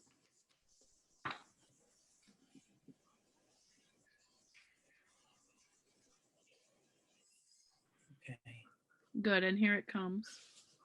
Thank you very much. Sure. So, all right, so let's get oriented here. So this is A0.02. So the front elevation is the east elevation, correct? The front would be East. correct, yes. East, okay. And the side elevation in this case is, South elevation. this is the south elevation on that page. Okay. And then, so the garage you're talking about is the north elevation. Correct. Okay. And the garage, okay. Okay. Okay. Okay. I just need to know where they are, just in the future for this board anyway. If you can just mark directions and have a compass rose, that would help. Okay. I do have a question. Between the overall, I think it's a handsome house. Facing in the front elevation between the garage extension and the main house, that is not a breezeway. Those are two full glass panes that connect those two structures. Correct, yes.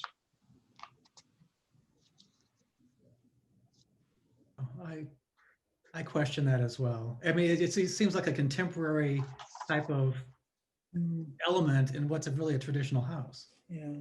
I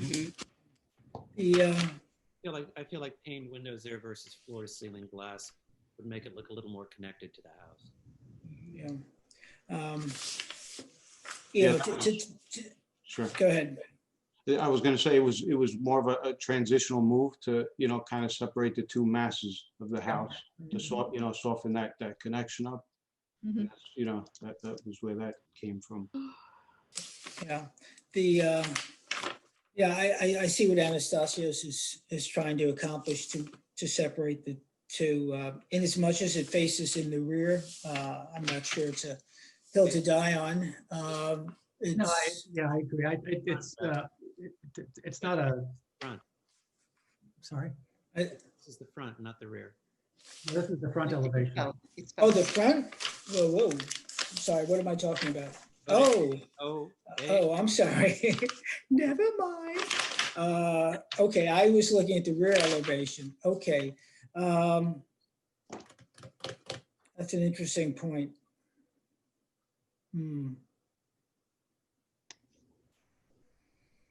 In this context, I understand it differently than if it were big plate glass windows. Right. It is creating a separation. The transition from one to Yeah. In fact, it kind of separates. Well, Yeah. I think you're right. I'm torn. I don't actually have a problem with this one. Yeah. No, I think you're right. In the context of creating a transition, it does accomplish that. So I'm sorry. Other comments from the board?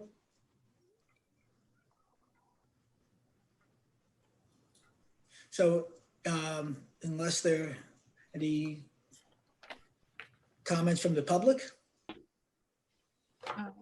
Okay. I do not see any. So unless board members, I'm mistaken, there is sufficient acceptance of the application as submitted to move for approval. Is that correct? Did I miss anything? I guess not. Okay, so so let's move then to accept the application of Robert and Kimberly. Is it Agaloff? It's Agaloff. Thanks. It's Okay, great. You got it.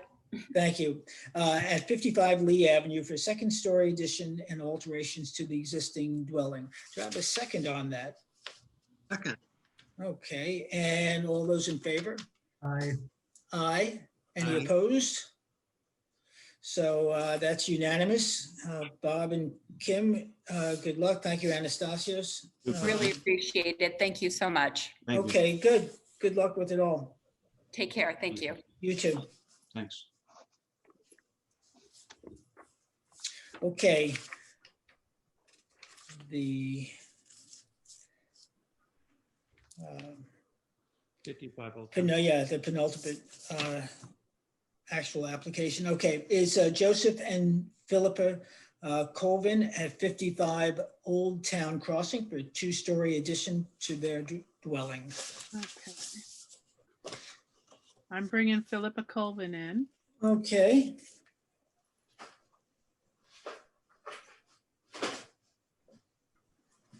We received the affidavits and they're in order. Thank you, Alice. Okay, so let's see what we've got here. Is this the architect or do I need to bring an architect in?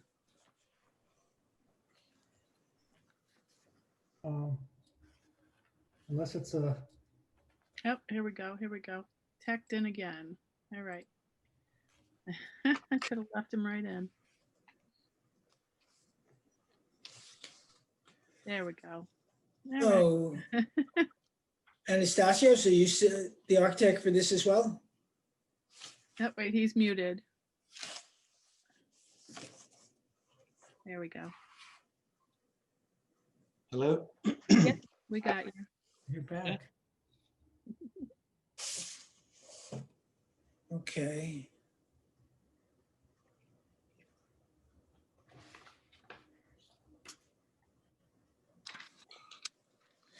Okay, so can you please identify yourself Sure. once again?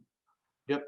Anastasios Dezakis, architect for the project, 612 Tulip Avenue, Floral Park, New York. Okay. Did I pull out the wrong? Okay, go ahead. Yeah, so we're proposing a one-story addition to the house. May you share your screen again? Yeah, I was actually looking for the, Okay, sorry, I didn't think. I it was- apologize also. And do you actually have existing conditions that you can show?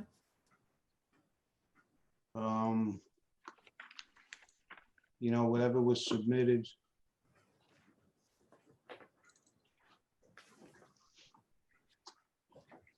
You know, I do, but I have to look for them. I have just the submittal for now that was submitted and photos.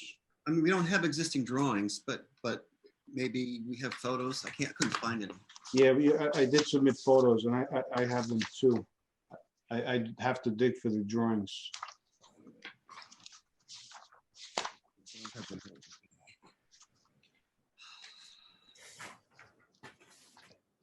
Well, Sure. Okay, so first story addition, first and second story addition. We're also bumping out the house in the front a couple of feet on the first floor to line it up with the second floor. At the moment, the second floor overhangs the first floor. If you could see in the pictures. Side yard addition on the west side, approximately 10 feet. Also, I roofed over front porch on the west side. In front of the, there's a new study in that corner. We tried to be in keeping with as much as, you know, the existing house, same roof line, same materials, you know, wood siding, Believe the roof is asphalt. Yeah, the roof is asphalt tab, proposing same to match existing. Windows, 400 series Anderson, color would be white.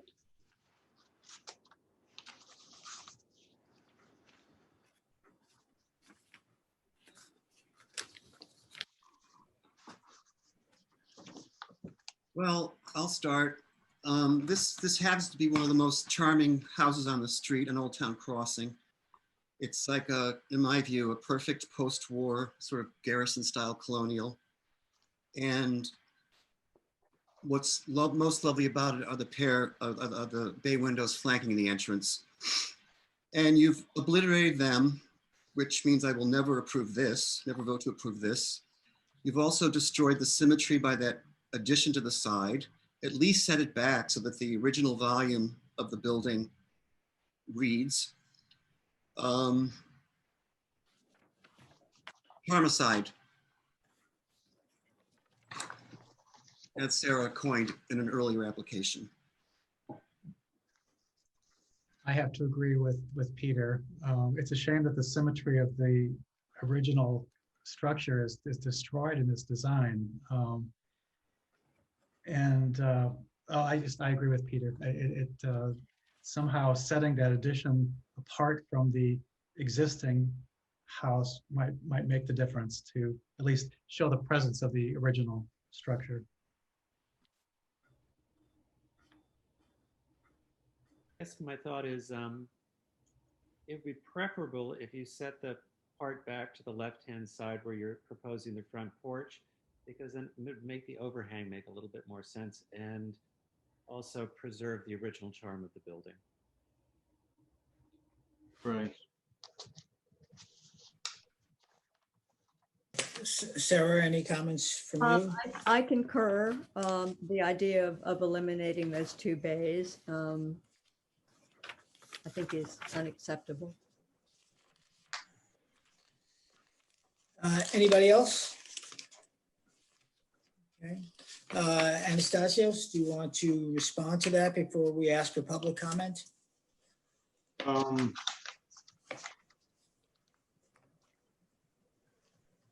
I mean, that's fine. That's understandable. Jeff, can somebody hold up a picture? If public is going to make a comment, they have to see it. Right, okay. Oh. Okay, I'm not sure which one to hold up. I've drawn on mine, otherwise I would hold it up. Hang on, I've got one. Hang on. I don't have a picture, but I have the image. Mine's up if you can do that. Oh, yes. Thank you, Peter. There you go. Okay. Okay, so call for public comment if you want now, Jeff. Okay, is there any public comment? I do not see any. Okay. Right. Philippa, Anastasios has done the talking, and you're the homeowner, so you have as much at stake in here, more so. So feel free to comment as well, if you wish. You don't have to. Pippa, would you like to say something? We have no comments. That's fine. Okay. Okay, can sorry. Sure, Anastasios. Yeah, I was going to say, I have the drawing pulled up. Can I share the screen and just recap on the, I guess, the recommendations or the comments that? You know, as you're doing that, a thought occurs to me, and it's relevant to this application and one of the others before, the one on Cameron Street. And it's always challenging, and this is to Philippa as well.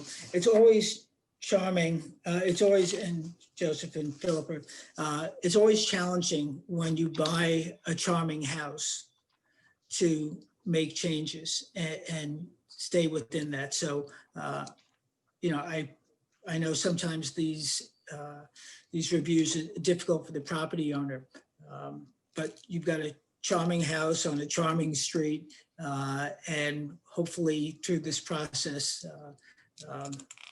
you'll be happy with the result.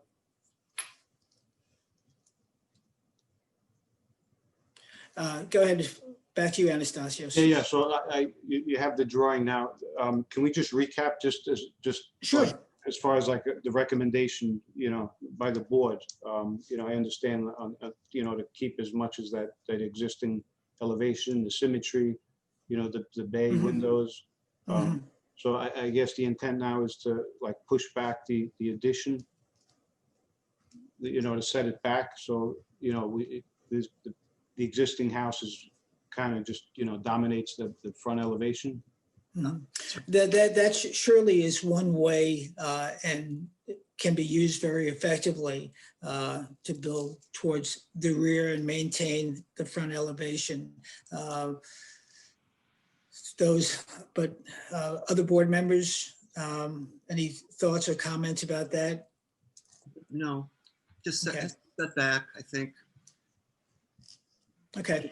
Yeah, no, I think you've read the board's comments very well, Anastasios. Right. So, and what about like just a broader front, elevation of the house with the same elements? So, kind of keeping that overhang, keeping the bays, but, stretching the house, if you will. Because, what we're trying to accomplish is The addition. The 10-foot addition should be set back from the plane of the front, a good 5 or even 10 feet, I think. Right. Me again. Oh, that's a cat. Okay, so Anastasios, again, I think we both summarized it and you've taken a good read. So I assume you're asking for a request to adjourn to our next meeting? Yes.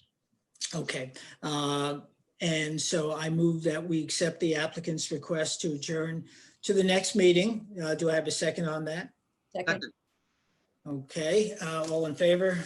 Aye. Aye. Great, no nays, I assume. Okay, so, and as you may have heard before, Anastasios,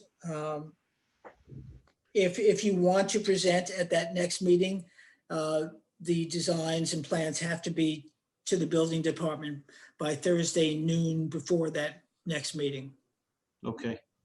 Okay, great, thanks. Okay, thank you. Thanks, Joe and Philippa as well. Thanks. Good night. Good night.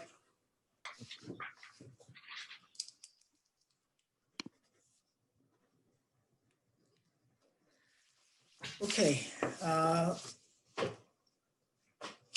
Okay, let me get to the next one. The next one is the application of Craig Goldberg at 258 Toilsome Lane to construct a 2-story single-family dwelling with attached garage and accessory pool house.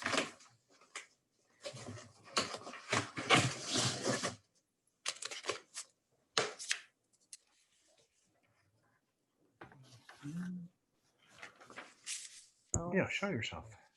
Okay, yeah. Well, we hear you folks. And so let's see. All right. So whoever is speaking on behalf of the applicant, please identify yourself. And for those, and I see we have a little bit of a team here, when it is your turn to speak, hello, just identify yourself and give us your address. So I turn it over to the applicant, whoever among you wants to speak. We received these affidavits as well, Jeff, and they're in order. Thank you, Alice. Always keeping me in line. Good. All right. So who among you folks? I see Timothy, I see Roxanne and Craig, and I see Stuart. Stuart Diston here, Austin Patterson Diston Architects. Okay. We're located. Okay. Go ahead, Stuart. 44 Quogue Street, Quogue, New York, and 376 Pequot Avenue, Southport, Connecticut.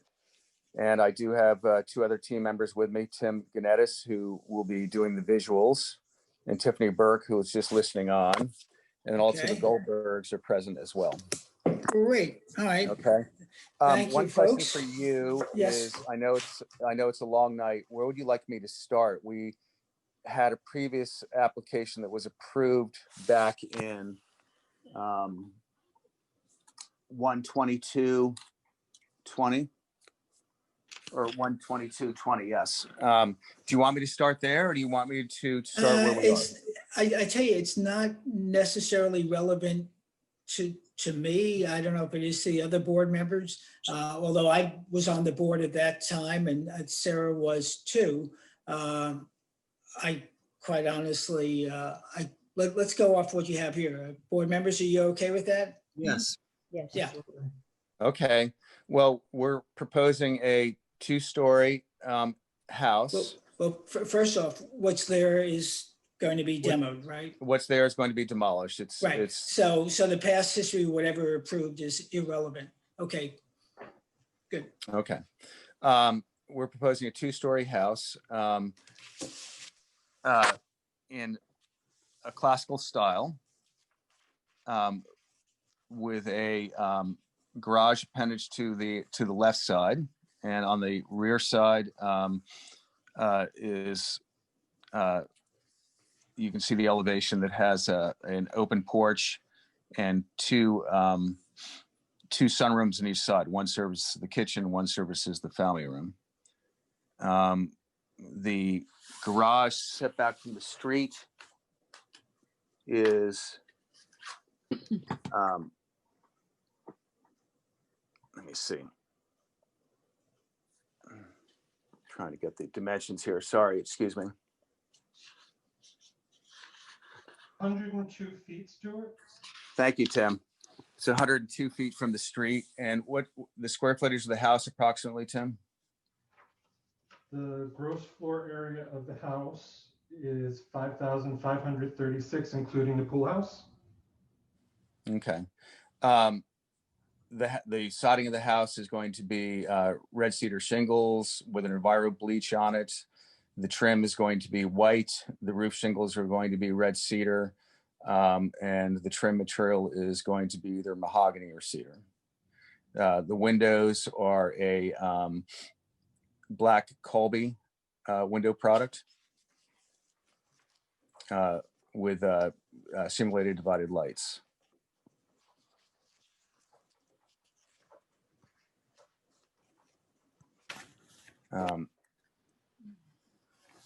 With that, I invite your comments. Okay. All righty. Let's start out with Sarah this time. Okay, I was wondering about the siding of the garage projecting. If it wouldn't be possible to not have that as a projecting element on a otherwise handsome elevation, and I question the use of black windows. Okay, John? I agree. And even you described the garage as an appendage on the house, and essentially that's how it looks. Like it's a bit out of place, and it even obscures, it seems to obscure the window on the second floor that is just behind it. It looks a bit out of place. And I agree that the black windows just, I can't approve those given how we've looked at that design element over the last 6 to 8 months. And even the size of the windows on the first floor, I mean, if I'm understanding this correctly, the first floor has 12-foot ceilings and the second floor has 10-foot ceilings. Is that correct? The first floor finished ceiling is about 11 feet. Okay. So, I mean, but that also adds to the scale of those windows, that the ceiling heights are higher than what is typically found on that street. And in fact, with that in mind, I would like to see a streetscape showing the height and scale of the homes along both sides of the street as it relates to this house. In addition to that, the terraces on the back of the house are just too extensive for my liking, and create a privacy issue, as well as the scale of the terraces. I mean, you have about 70 feet of terraces across the back of the house that are at least 15 feet deep. That just seems a bit overwhelming and out of place in consideration of anything we've approved in the recent past. Okay. Let's see, Peter, I don't think I've heard from you. Yeah, no, listen, it's a very handsome design. I know your guys' work, you do beautiful work. I think the garage spoils it. I mean, that's all I can say. I like the scale of it. I like the tall ceilings. I like the tall windows. I don't like them being black. And I agree with all the second floor decks in the back. That's a lot. Mm-hmm. That's all. But it's pretty. Okay. Beautiful. All right. So well, I don't think there's any need to summarize. Let me I'll add in a couple, just one more thought. And the rendering makes it appear to be more white than weathered.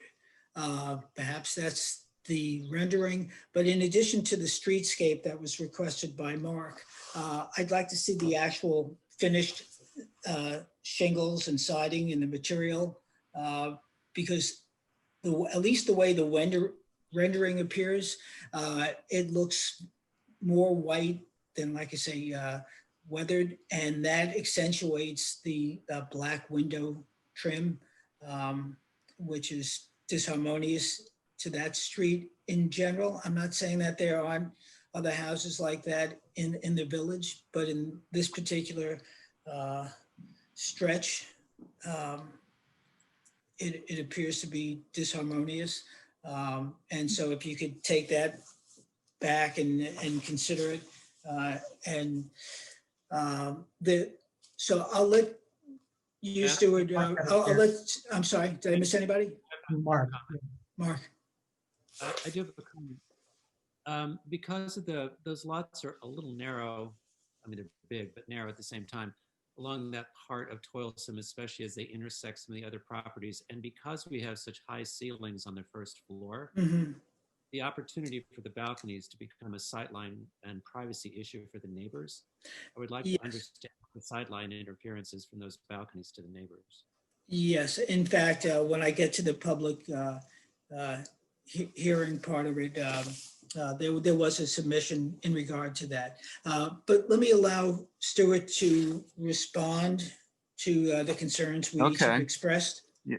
I think that I'm going to let one of the Goldbergs speak as well when I'm done. But I think that addressing the balcony issue on the back, I think they're willing to roof over the center large deck area and keep the Romeo and Juliets on both sides, if that's okay. If it works out to your satisfaction, obviously with the sight lines, which I think they will, because there's very large mature planting that's been there for a long time on each side of the property. We have been struggling with this garage. The previous application, if you were to look at it, we actually came back with a underground vault system that would actually take the cars underground, and that was approved. But in pricing things out and during this whole COVID period and looking at it, everybody's decided that's way too impractical from a cost point of view and from a function point of view. The house as it's laid out on the interior is a classic ombre house where you get these sight lines and transparency straight through it. The original garage was actually designed more as a pavilion in front of the house with a small glass breezeway connector to the house, which allowed that ombre, you can see it here, read through the house to read more clearly. That was the preferred first option. And then the second option, which was approved, was this underground vaulting.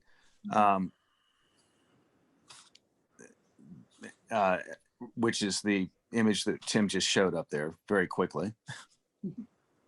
But you can see the plan of the house, everything just reads straight through. And so putting the garage inside the body of the house has just been something that our client has just struggled with as an option. Can you have a detached garage further in the back?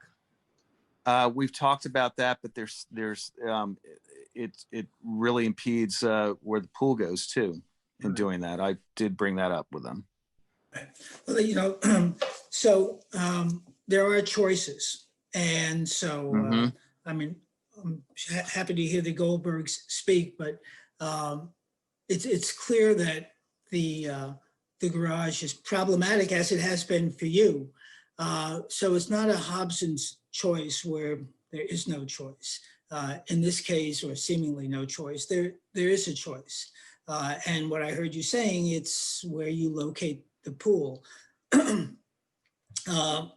You know, Southampton, to a great extent, especially as you get closer into the village, but even in the estates, have detached garages.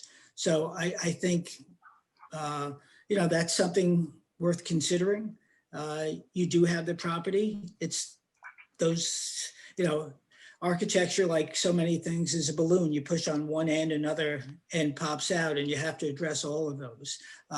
We want to see you, we're in the business, if you will, of approving houses. So we want to see you get an approval. We're not trying to stand in the way of getting an approval. On the other hand, we do have a responsibility to work with the applicants to get a house that is harmonious with the village and its feeling. And, you know, as one of my board members said, that house, as the way the street turns, it becomes prominent.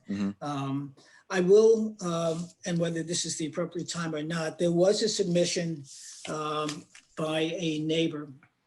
Yeah, I'm sorry, go ahead, I'm sorry. Sure, John. Can I just say that the comment about covering that center terrace in the back of the house doesn't really resolve the issue from my perspective. And the two side balconies, I would hardly consider them Juliet balconies. They're about, what, 18 by 7 feet? That's 76 square feet each.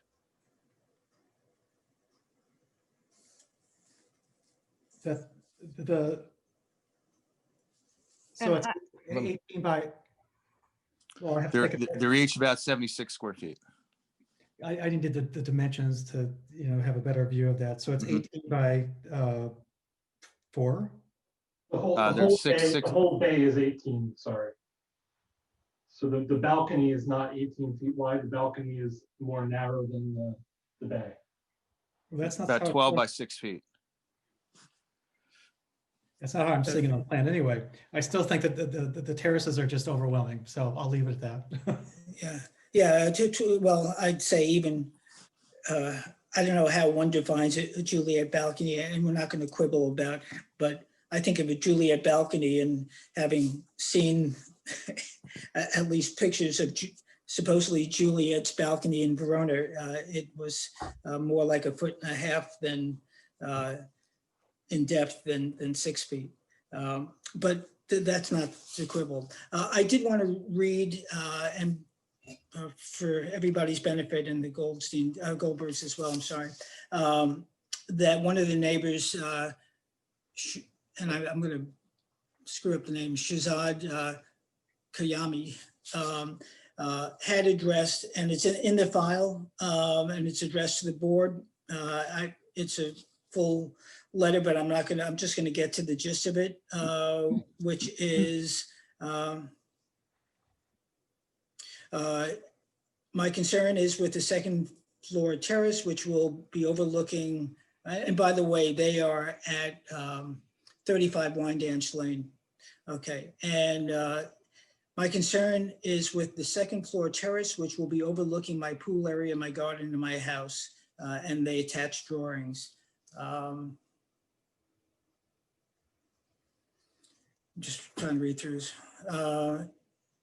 The drawings demonstrate that the proposed southern exterior terrace at 258 Toilsome will impact my privacy in a detrimental way. I'm requesting that the board deny this application insofar as these second floor terraces are concerned.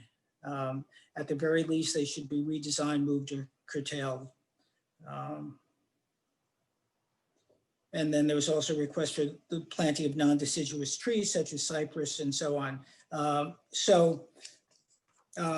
And I don't know if a landscape plan was submitted previously, but unless there's a significant change in the balconies or eliminating them, a landscaping plan, board members asked for a streetscape. So with that being said, and I understand that the Gold Coast would like to speak, so Craig or Roxanne, the floor is yours.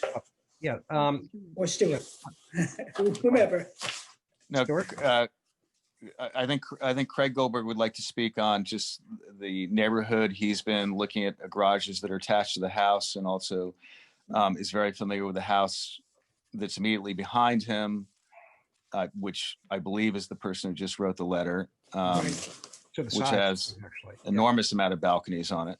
Yeah. Stuart, if I may interject, and with all due respect to the board, the next door neighbor who wrote the letter, we are separated by a hedge that must be 20 or 25 feet high. We have an existing second floor terrace, which would be off the master bedroom. And we have absolutely zero sight line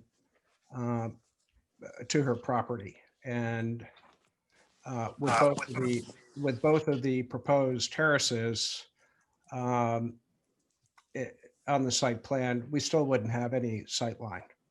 It is impossible for us to see her pool. I mean, if I walk to the hedge and separate the hedge, I can see the pool, but we have no view from our house right now. Secondly, the house on 270 Toilsome, which you just approved, has a second floor terrace that, again, if it were not for a mature hedge, would look directly both into our house, into the master bedroom, and into the lady, I can't pronounce her name, who lives on Wyandanch. And I think if you were to visually inspect that, you would confirm that. With respect to the garage, given the mortar table and other considerations and the weather, an underground vault is not feasible. I have, severe central stenosis. I cannot walk to the back. I do not want to walk to the back of my property line to access a garage. Again, you recently approved 270 Toilsome Lane with a protruding garage. Stylistically, I'm not an architect. It might look different, but it's virtually the same layout. It was actually built without approval. I think 270 was built with your approval because they resubmitted their application 3 weeks ago. It was built without approval. It was. Are you serious? Really? Well, so subsequent approval, but. Yeah, okay. It was constructed before it was given approval by the ARB. Oh, really? Right. But a lot of that tonight. Okay. Yeah. So, but I mean, the fact is that I've lived here for over 30 years. You mentioned the black windows, 2 blocks down on Toilsome Lane, a brand new house was built, white house with black windows, black trim. And again, given the dimensions to move the garage to the side, then we would need a variance. We just don't have the width. Reincorporating this would require a complete redesign of the entire house. And I just don't think that is appropriate or fair. I mean, if you have any suggestions, barring putting it in the back, we've really struggled with this garage, what we can, do. I don't know where to put this garage. I just don't. I mean, the house is completely balanced and the house will be ruined if you, I mean, he's right. We would have to build a whole new house. Why can't you just shove that whole wing southward, incorporate the garage into the mass of the house, and then project your kitchen wing out into the yard? Like an L shape, you mean? Yeah. You asked for the suggestion. I mean, it would basically, we'd have to throw out, several $100,000 of architectural fees to redo that. It's not really our role to design the house, only voice our opinions of what the current design is. So I think that's as far as we can go. And there's also a consideration for the second story deck on the back of the house, the terrace, is the noise consideration. Given the size and scale of that terrace and the height of the terrace, that's also a concern for the neighbors. So it's not just the sight lines that concern me. Well, we can take out the big terrace. That's big terrace. fine. We can. The garage has really been, very difficult for us to. I mean, I don't think. I mean, unless, yeah, he's right. Unless we can. I mean, should we try and get a variance to put it on the side?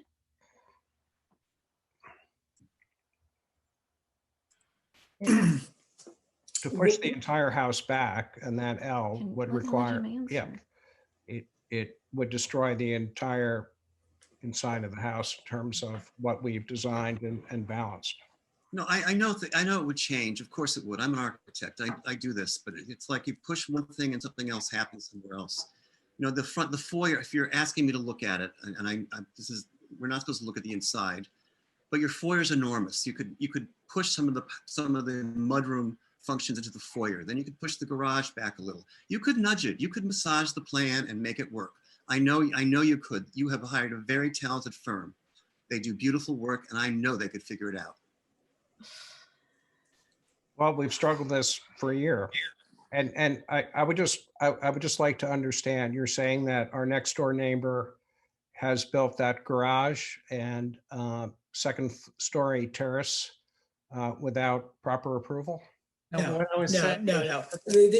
That house has been approved. There were elements that were not approved previously.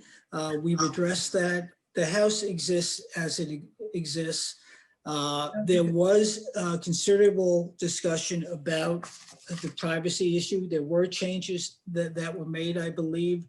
But at the end of the day, Craig, we're looking at this house. You mentioned another house that had white siding and black windows. And yes, you will find examples around town. And yes, I'm familiar with the house that's much further down on Toilsome. But we're looking at this house at this location, and there may be subtle differences that make one more compatible with another. The garage and the layout of that other house, we're looking at this house and we realize that it's problematic, but we realize that there are choices, and you're getting compliments on the basic nature of the house. You've got an issue that's problematic with the garage, and what the board is saying is, can you think of ways to get back to a design that respected the symmetry of the house, that were not for going underground? You like that. So is it challenging? Yes. Is it without some costs in terms of the design or the interior structure? It may very well be. That's just, it's not our purview in terms of what goes on inside the house. Ours is responsibility of the external aspects and elements of the house. No, look, I understand and appreciate your position. I vehemently disagree with it. I think you're being arbitrary and capricious.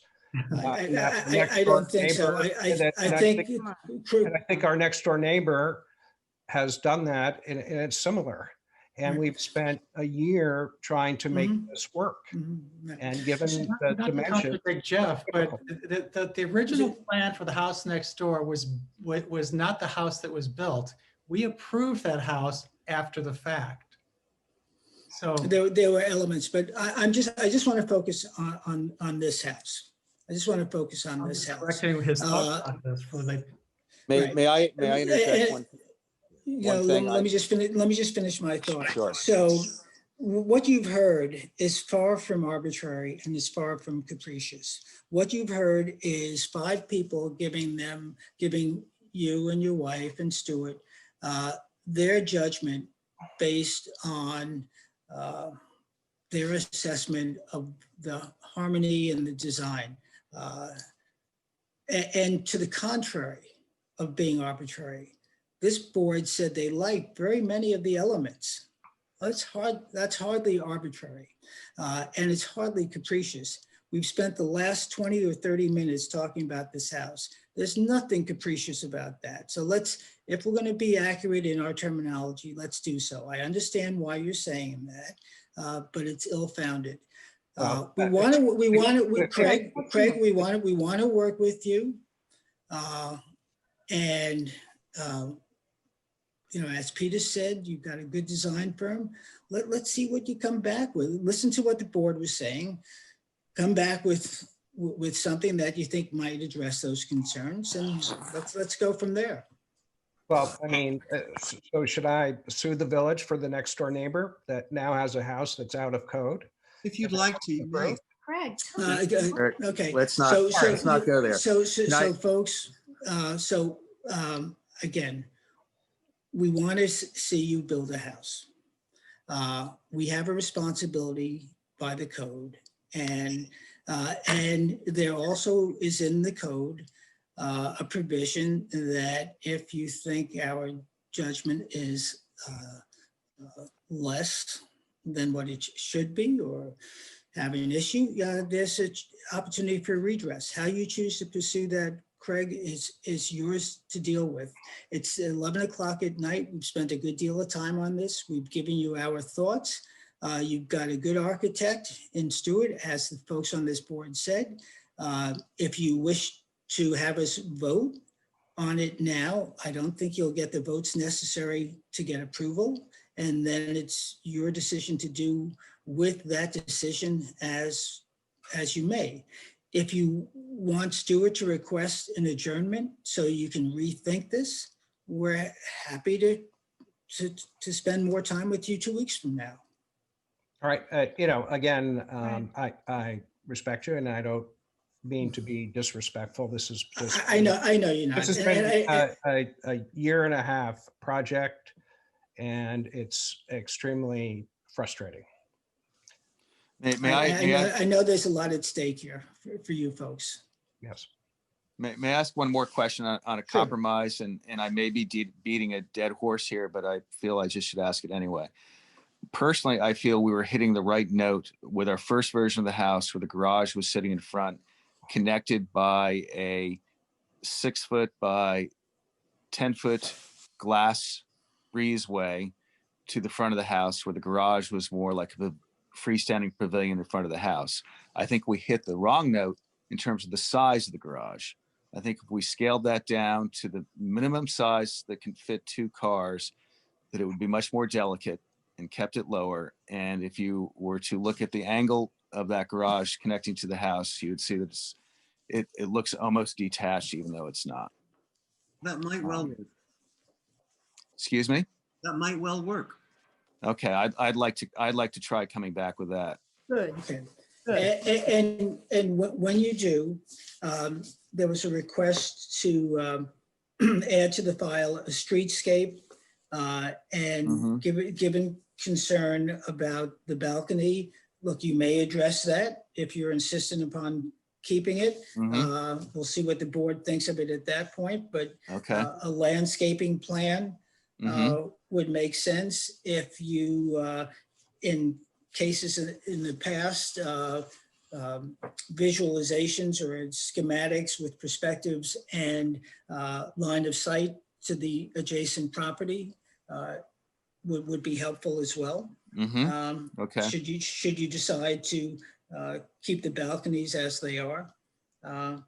So board members, did I miss anything in that would be helpful to Stuart and the Goldbergs? No. No, thank you for your time and consideration. Yeah, thanks. And Craig, there's absolutely no offense taken, and Roxanne, don't. We realize that this is a very, you have a lot vested in this process, in this property. And so we understand that. So we'll get there. We'll get there. Can I ask a question that has nothing to do with this, but I'm just curious, if I may? Yeah. Oh, my family lived here for, I don't know, 60 years. And they had a house on Meadow Road, Meadow Lane, which subsequently turned into some Arabian Night thing. Oh, yeah. And how does something like that happen? I mean, that we can have that conversation offline. We can only talk about your property at this point. I think you rest assured that there are 4 new board members on here, and it would perhaps not have happened today. That's probably the best way to explain. I mean, I I just about fainted when I saw that. It's the not so peak of Araby. As far as Okay. Alrighty. Well, thank you. Okay. So motion to adjourn. well, hold on a second. We see somebody else joining us. Oh, that's Joan. You're with the applicant, Joan? Yes, Tumi Okay. Latham. And I have Sharizad Kayami, who's also on the line. I don't know. Okay, so now this is for public comment. Okay, I'm sorry. Yeah, it's all right. So we did read her letter into the, we lost you. We lost Mark? No, I'm here. Oh, no, Joan, I'm sorry, you're there. You just moved into a different spot. So we did acknowledge and read your client's concern. Yeah, I into just the want record. to go over Okay. that a little bit, if I could Sure. share my screen. Okay. Hit share. Okay. Very nice. Thank you. So obviously she's the adjoining neighbor. Just to place this in perspective, her rear property line shares with their entire rear yard, including the areas of the proposed terraces, which she's concerned about. And it is true that they may have a terrace now, but this new property is 5,377 square feet. It's much larger than the other design. And while there is some hedging there, the sight lines, at least the ones we tried to do without dimensions, we don't agree with them. There are lines of sight between their terraces. Their terraces are very substantial. I mean, the middle one might as well be a party deck.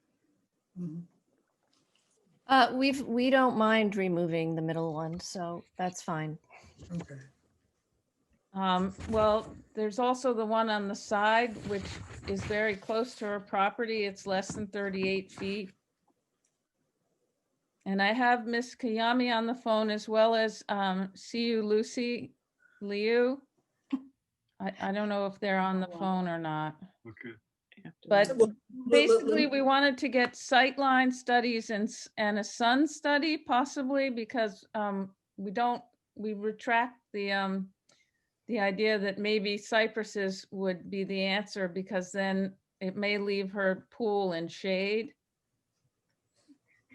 Well, so rather than belabor this, we have asked for some of the same things. So we've asked for a streetscape. We've asked for a line of sight with perspective, as if you do as if a 6-foot person was standing on the balcony where they would see. And I think we asked for, but if not, a landscaping plan as well, or at least the landscaping that is intended to be on the border of the property. Board members, did I miss anything else? Don't think so. Well, I was wondering if we could hear from my client, who's also on the line, as well as your architect. Right, happy to do that. I just want you to know that your concerns have been addressed. Yeah. So given the hour, I just don't want to spend it. I want to recognize your client. I want to recognize your client's concerns, and we'll be addressing them. There will be another public hearing. So, and I also think, and we encourage neighbors to communicate to one another. Oftentimes, some of the things that are addressed at the board are sometimes, whether you have architects and professionals involved, is sometimes resolved between and among neighbors. So that's up to you to pursue as well. But yes, your client is more than welcome to speak. Yeah. Sherazad, do you want to get on?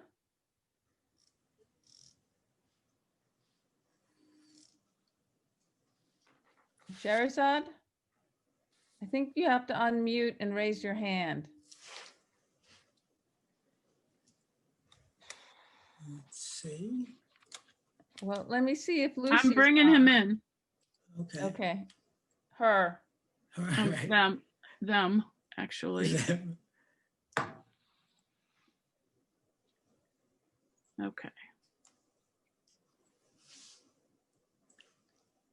Now, are they here? Oh, it's so hard for me to. I see. Well, they're. Let me unshare the screen so I can see these people. It's a little bit Yeah. difficult to do that way. They're both on. Oh, there they are. Okay, there we go. Sherazad? Hello?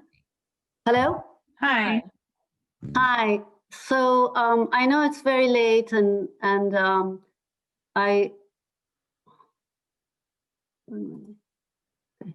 Oh, there you are. Hello, good evening. Hi. Hi. I know it's very late and I appreciate your time. My name, by the way, is Sherazad Kayami. For all of you who've been trying to say it. And I've lived in Southampton for the last 20 years. First at 228 Pond Lane and now at 35 Wyandanch Lane. I really appreciate the board taking the time to address my concerns. Privacy is a very big issue for me. I have teenage daughters and I'm concerned. I want to protect their privacy. So I appreciate if you you pay attention to that and address my concerns, and that's it. That's all I wanted to say. And I know the house, the balconies they've built, it's very close to my property line and there were no dimensions given, and I just want some to have reassurance that nobody's going to be looking into my home. Okay. All right. So we have addressed that and requested the Goldbergs and their architects to submit light of site plans. Lucy, did you want to say anything? Just one thing. Just one? Yeah. All the plans have no dimensions, 0. So it's really hard for us to figure it out exactly the size. So I went to the building department, I scaled it. So it appears to me the side porch, the side balcony is about 6 feet by 12 feet. And so if next time they prepare the plans with dimensions, it will really help. And one more. If you look at the aerial photograph, I don't want to share my screen right now because it's late. If you look at the aerial photograph, I know they have their existing balcony. The existing balcony is a lot further away because the house got bigger. So the balcony actually pushed more towards the back and more closer to the side. All right, good. Thank you. for your one thing, Sue. And Stuart, you've taken that all in, so we look forward to your, any other public comments? Anybody else up at this hour? We'll be watching the Tonight Show pretty soon. We only have 3 people left in attendees. Nobody's raising their hand. I hope they're not asleep. Never mind. I'm sure there's a joke in there somewhere. So that being said, Stuart, you've indicated you'll be coming back. So Yes. I move that we accept the applicant's request to adjourn to the next meeting. Stuart, any submission? Well, so let me take a vote on that and then one more thing. So do I have a second on that? Second. Okay. Do we have ayes? Aye. Aye. Do we have nays? No, so all ayes. So Stuart, you and your team, if you want to present at the next meeting, which is 2 weeks from tonight, then your plans have to be in the building department by noon of Thursday before that meeting. If you're not going to have them in time, and I know the Goldbergs are interested in moving forward, but if this is this is challenging. So if you need more time, take it. You can always adjourn the next time for the following meeting. Okay. Understood. Thank you. That, Thank you. well, thank you folks for your time. You've been very patient to be the next to last. So thank you very much. Thank you. Thank you. Thank you. You're welcome, Thank you. everybody. Night. Good Night. night. Night. So the last application happens to be an adjournment, but we will announce it nonetheless, which is for driveway gates in non-historic district. And this is for DMDC Holdings at 128 West Prospect Street for driveway gates. They've requested an adjournment. And so that I move that we accept the applicant's request to adjourn to the next meeting. Do I have a second on that? Second. Okay, ayes? Ayes, Aye, aye. okay, good. So with that, I move that we close the this meeting of the Board of Architectural Review and Historic Preservation this night of January 11th, 2021, soon to be January 12th. And do I have a second on that? Second. Okay, all in favor of concluding the meeting? Aye. Aye. Aye, thank you.